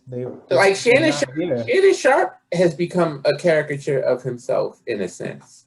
But they all do, because Everyone has to do that. No, but when you have to, Shannon, it's not just about like the commentary and your expertise and stuff. Like the Black and Milds having the hennies and the blunts and the backwoods and the goat mask and all, like it's just like the weak gimmicks is pathetic. Like, yo, forget it. Like and the stuff is entertaining. It's entertaining, but it's just to a point where it's just like once you start dancing, it's hard to stop. Like you can't. Like once you become that caricature, I think they just became like caricatures of themselves. That's not how they really are. They all are. That means Skip isn't what he really portrays himself to be. I don't think he is. He's an approachable dude like this. But I'm saying too, as far as I look at it, like when you see a Black person bringing shame to like other Black people, it's just like when you have a platform, you're representing more than just yourself. When you're a Black person, it's just how it is. True. So when you act a certain way, it brings shame to people. So like that's more Shannon than Steven, though. If we being real. No, it's not. Why? Because of the Black and Milds and the backwoods and stuff. Nah, Steve. Nah, I rock with Shannon more than I rock with Stephen A. I don't like Stephen A. Smith. Well, why do you rock with Shannon more than Stephen A? Like, Shannon's actually funny though. Shannon's a caricature of himself, but he's funny. More, I guess, more athletes. I mean, I don't Shannon than that Stephen A. Huh? More athletes have gone at Shannon because Shannon was a former player, and that's why they're just like with Shannon. It's just like you're one of us. He's not one of us. Stephen A. couldn't play professional basketball or professional sports if he tried. But Shannon was a former player, a Hall of Fame player. So when you go at players, it's just like, yo, you one of us. Why are you doing this? That's why players go at him, because it's like, it's sort of like, yo, when people break the bro code, it's just like, yo, what are you doing? You think that's what it is? Yeah. Like with him, it's definitely because he was one of them. Like when he goes at players, it's like, yo, I would expect more from you knowing that you were one of us. It's tough. It's because KD, I forget what they were beefing about a few weeks ago. Him and Shannon? Yeah, Shannon had to block him. KD? It might have been the Rappaport situation. I don't know. And they still bring Rappaport on the show, which is crazy to me. It was something like KD said it was a misquote where Shannon retweeted a quote that KD never actually said. I didn't hear about this. And KD went at him and Shannon went to the mistake and he pretty much, I don't know. It's hard because I do think I don't think Shannon is fronting, but it could be seen as like, So and then it might not be a point that he's fronting, but it's like it's a certain way you present yourself when you're in public. Things that you do in private don't always need to be put into the forefront. With Paul Pierce, when he was out there with the weed and the strippers, if he does that in private, fine. But when it comes to the light, no, that's not a good look. You're not representing us well. That's why ESPN, you're not representing us well. With Black people in the media, you're representing us. We want you to represent us well. So when you don't, it's not a good look. I don't want like what they're doing it bad though. I wouldn't say they're necessarily doing it bad. When Shannon's pouring Henny on stage with a Black and Mild or a backwood in his ear and a stocking cap on, and with it's a portrayal. It's a certain portrayal. When he comes to work, he comes in his suit, he comes with his tie, he comes professional. But when he wants to, I don't know, what it is. But to have the Henny bottles pouring on TV when people are watching, it's like, why are you doing this? You can get your point across without this. You can still be knowledgeable. You can still be entertaining without this. But It's what just people use it as fun? Like, you think because he, it doesn't matter what, like, if he uses it as fun, or if he thinks it's fun or lighthearted. It's if you saw someone, I don't even know how to give a proper analogy like this. If Shannon was on set rolling up a blunt, had weed on there rolling up a blunt, what would be said about that?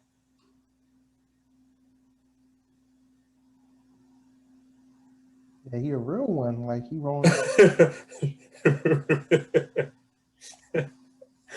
I don't get it. No, I'm saying, like, it's ghetto. I don't know, but it's certain, like, it's certain, like, even if you do that in your private life, once, like, if you do that at work, you're getting fired. You're not going to show up to work with a bottle of Hennessy and pour it in your cup and think you're going to have a job anymore. It's like, why do you feel like you're at work, no matter what you are? Stereotype, pretty much. That's what he's doing. But my thing too is what I said before is you're representing Black people. So if you know that you have that, like, regardless of whether you want it or not, when you're on it, you have a responsibility. Stephen A says that on the show. I have a responsibility to do this, even though he goes and denigrates Black people on the show. He's like, I have a responsibility to, to my but people. At the same time, Stephen A never did what Shannon did. So how is Shannon better? He never did it publicly with the Hennessy and stuff, but with his words and the way that he treats Black people and talks about Black people, he does. So let's get into it, because you've called NBA players bums before, like Jeremy Lin. You say he's a bum. I didn't say Jeremy Lin was a bum. Do you regret those things? I didn't say Jeremy Lin was a bum. Don't put that on me. Do we have to pull up the I never said Jeremy Lin was a bum. But what you said was like, oh, he was on the Toronto team when they were won the championship. Like, he didn't even play. So when he got kicked out of the NBA and had to go play overseas, like, I think he was trying to get a job back. I said, he's not good enough for the NBA. He's not good enough for the NBA, and that's fine. A lot of people play overseas or in the G League who are not good enough to, or they might be good enough to play in the NBA, but they're just not going to get that opportunity. He's not getting another opportunity. So when he dropped 40 on Kobe, how many years ago was that? When he was in his prime. How many years ago was that? I don't remember the year. When was Linsanity? It was, I want to say, like 2018. You call yourself a New Yorker and you don't know Linsanity. That's a shame. I'm just saying that he had a good run. No, he had a good year. He had a good year. But because he still called him trash, and a lot of people call him trash. I didn't call him trash. What did you call him then? I did not call him trash. You did not speak highly of this man. I don't call people trash. But like, when he went to I said people were trying to put him higher than what he should have been because of the Linsanity. He had a run that was magical. Why is it magical for an Asian man to have a good year? What did he do on the Rockets? James Harden came. Only one ball. You know, James Harden can't play with a superstar. What did he do? What did he do when Melo came back? Oh, Melo ruined Linsanity. You know. How? That's a fact. How? How did he ruin it? And say, yo, y'all could give him that ridiculous contract if y'all want. When Jeremy Lin was on the Lakers and he was playing with Kobe, what was the whole gripe? Like you say, he dropped 40 on Kobe, but when he played with Kobe, he didn't produce anything, didn't do a thing. Yeah, because Kobe ain't. It sounds like you're giving excuse after excuse. It's like the whole. You're just talking about the 1 year, but you're saying wait, because you're doing what people do for Tim Tebow. Tim Tebow won one playoff game for one season, whatever, and then what did you see after that? Went to another team, they kicked him off. Went to the Eagles, kicked him off. Went to the Patriots, kicked him off because he can't. He's not a good player. He can't throw the football. He can't do whatever. They don't think he's a good player. Jeremy Lin had opportunity after opportunity after opportunity, and each one of them flamed out. So he's like doing Kwame, pretty much. Huh? So like Kwame. I don't think Jeremy Lin lasted 12, 13 years in the league, though. But you said one opportunity after the next, after the next, after the next. But I never called him a bust. He was an overachiever, if anything. Jeremy Lee, that's why they still play him on the G League commercials, because he went to Harvard. He's an Asian player, and there's not many in the NBA, so that was something. And he went from the G League, from Harvard to the G League, made his way into the NBA, and became a star for one season. For one season. No, don't say thank you, because they held him up. What do you need for a body of work? He does not have a large body of work. When you talk about insanity, what was that? 10 games? 15 games? He had a better year than some people's whole career. How many games was Linsanity? I mean, 82 games, I believe, right? So he played for 82 games, and you're full of it. It might have been like a 10-game stretch. Really? It was a 10-game stretch, though? Yes, because nobody expected him. And so when he played his first game and did whatever, and then you played the Lakers, you hit the 40, and then you beat the Lakers, and he did all that. And then he came back to reality. It's like when you're playing Mario Kart. You get that little thing, or you play any game, you play NBA 2K, you get the hot meter, and then once that hot meter runs out, you cold again. Like Linsanity was it was a heat check. That's all that was a heat check.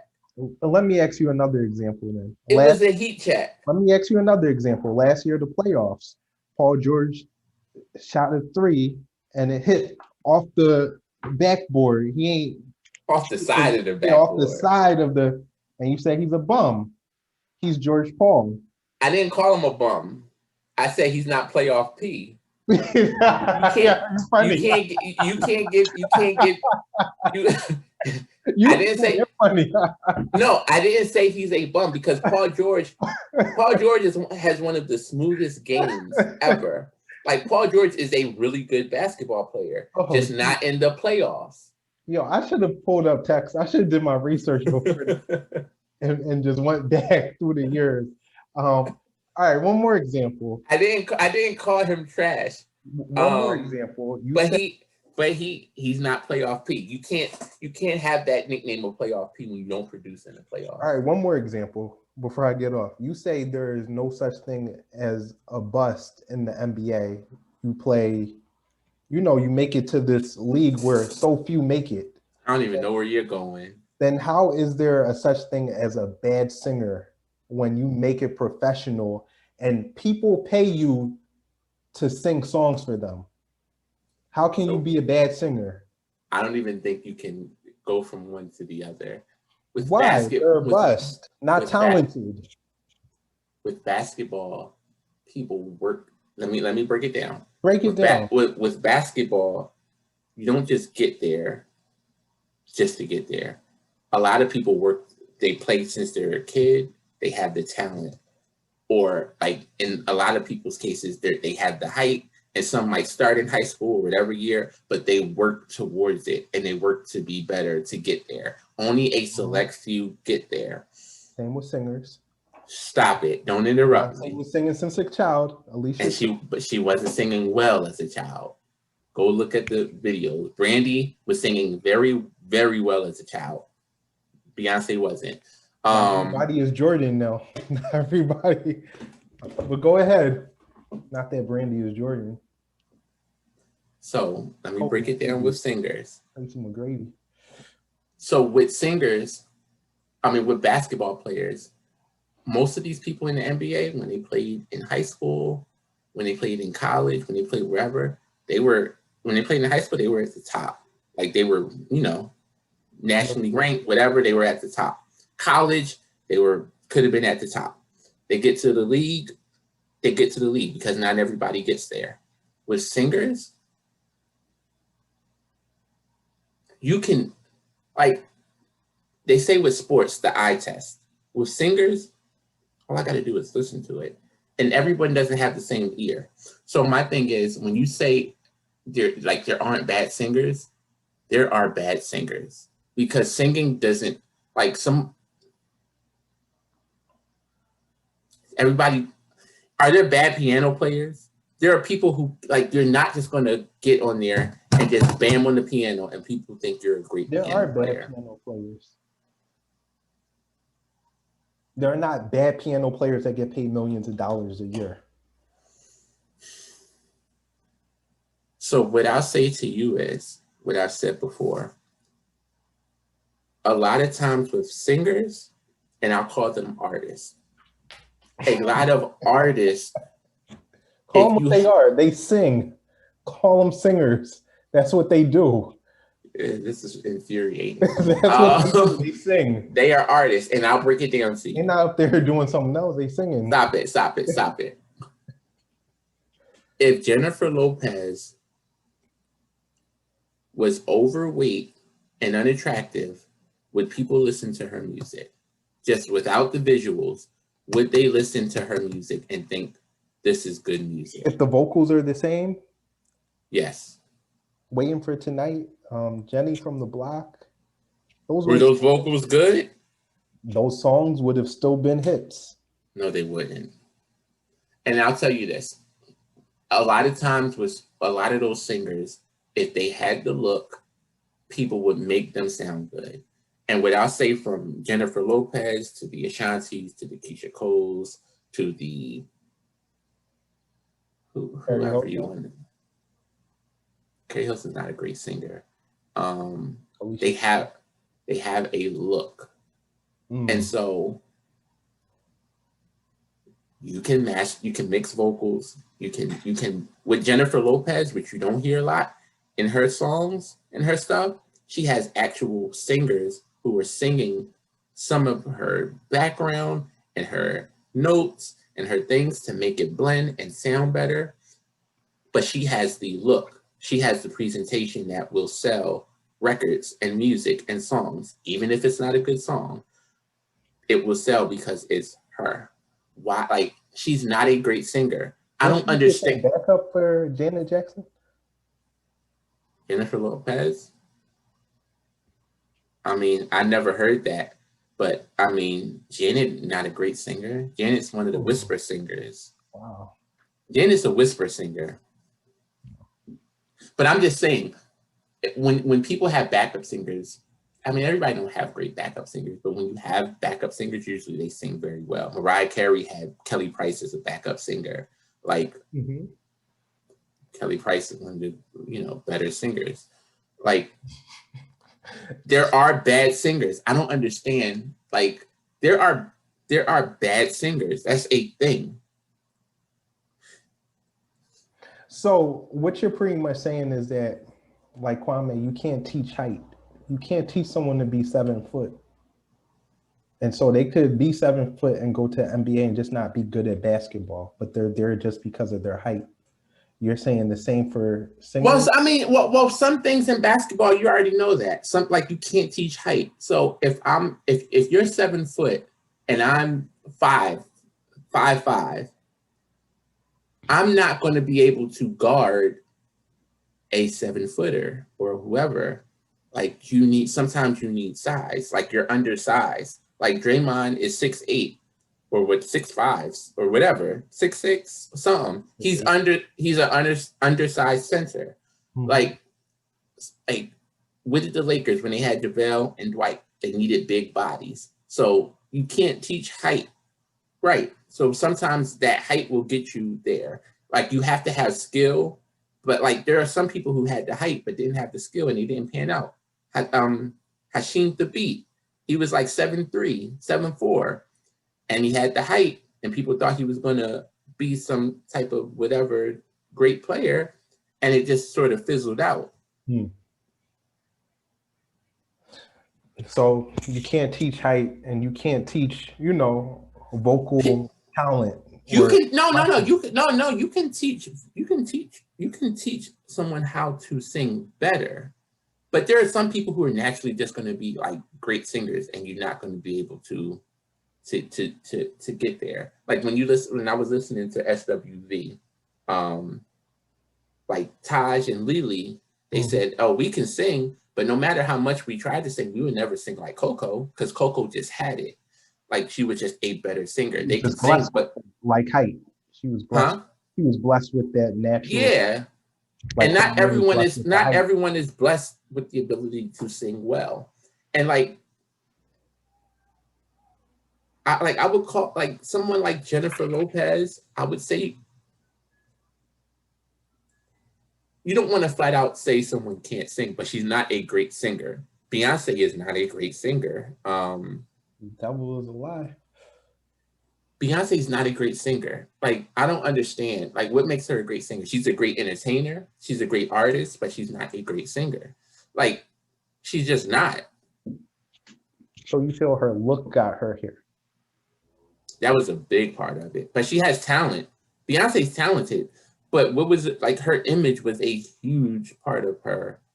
But there's a lot of good-looking stardom singers that never made it anywhere. That's fine, but you can't deny that her look was a big part of what made her what she is. I would say the talent first and foremost. No, it wasn't. Skills. No. Wow. No. It was the look. Because when you go to these record labels and you go to this stuff and you're in a group, they find out who is going to be like who has the look. They're like she became the star and she went out into the forefront. She's the star since a child. She in those groups, the most talented. Like you can't say she was the most talented though. That's how they treated her back then. Maybe it was because her dad was the manager. Well, that was a big part of it. But I'm just saying with groups in general. And I'm going back to the Parkers episode with Freestyle Unity. Kim was the one who could sing. But the one who the skinny Hispanic chick that resembled like a Jennifer Lopez type, they put her in the front, even though she couldn't sing. She was the backup singer, but they put her in the front because she had the look. That is a thing. Like that is a thing. Kelly Price was in the background forever, even though she could sing better than most people. She was in the background forever, even in like the hip hop videos and Jay-Z and all of them. Like Rockefeller, like and Bad Boy, they use Kelly Price vocals all the time, but you would never see her. I mean, it's just a thing. But I'm telling you, there are bad singers. I don't understand how you say they're not bad singers. Not that I understand. But again, there are bad NBA players, but compared to the average mofo, they can sing pretty well. And I'm talking to you that compared to the average singer, some of these singers can't sing better than your average singer.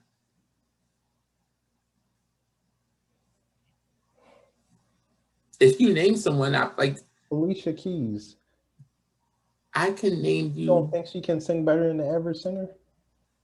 What do we call the average singer? Because I know I can off the street. I can name 100 people that I know just who aren't celebrities and that can sing better than Alicia Keys, who are just random people that I know in Philadelphia, like one place that can sing better than Alicia Keys. But you see that right there. So many people will say, "Yo, I can go and play better than I could have shot a better shot than Paul George. I could have played better than Kwame Brown, not dropped it that much, all those passes." Until they get to the league and they see that that's not that. So a lot of people think that they can play on a professional level, but when you get on that stage, like you can't. But a lot of people probably think they could go in front of 10 people and sing really well. But can you get in front of 10,000 people and sing that same song the same way? Can you get in front of 10,000 people and lip sync? And I'll say this too when it comes to the look, because when you are attractive, a lot of times you have a certain level of confidence that everyone might not have. So if you are a Jennifer Lopez and all Jennifer Lopez is an attractive girl. So if you look at Jennifer Lopez and then say you took a Kelly Price, like the level of confidence might be higher for Jennifer than Kelly because she just level of confidence to do what? Just for like you're talking about stage. Life? Yeah, probably. Oh. She, like self-esteem too. Like somebody like Jennifer probably wasn't going like around like people calling her ugly or whatever. Like she has a certain confidence that like somebody else might not have. So she has the look. They could get her on there and play the track and not she might not sing live. You ever heard her live? Can't sing. And that's how I look at people, because people might sound good on a record, but a record, do you know how much you have to mix and master it to make them sound presentable?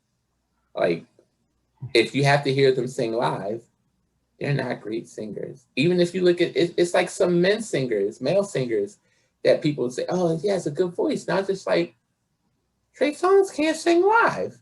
Like, like people think it's so many great singers, and I'm testing it. Like, if you can't sing a song live and sing it well without going off key and flat and all this stuff, are you a really good singer? So No. Scenario before I gotta get off. Yeah, I do too. I just realized the time. It's super late. You're in the green room before, say, Trey Songz goes on, and he's prepping his voice, you know, going through the exercises. I'm pretty sure he's not doing that in the green room, but just, you know, getting ready for his performance. You really want to sit there and say, you know, like, oh, this man, you know, it don't sound too good. Like, you really going to make those comments? No, I wouldn't say that, because I would be listening to the record and they would just play the record. Like, they wouldn't play him. They would play the record. I like his song that he got out. Like, I listen to the song he got out now. But if he was to sing it live, I don't think it would sound as, I don't think I would enjoy it as much. All I got is $1 in the train. And what I'll say, and I'll say for Trey, I'll say for Trey, and I'll say for some of these people, and I say it the same way I said before, it's the Steph Curry effect. You see Steph Curry, and you're just like, oh, he's not that tall. Oh, I mean, I could shoot. Oh, yeah, he could shoot. I could go out to my park and shoot. I say that with Trey or Alicia Keys or any of these people who can't sing. When I see them on award shows and I hear them singing, I'm like, yeah, I can sing better than them. I hear Alicia Keys singing all the time, and I'm like, oh yeah, I could cover this song way better than she did. And like, but you know you can't. Steph Curry effect. No, Alicia. When I hear Alicia Keys, I'm like, yeah, anybody could do this. Wow. Yo, let's end it there.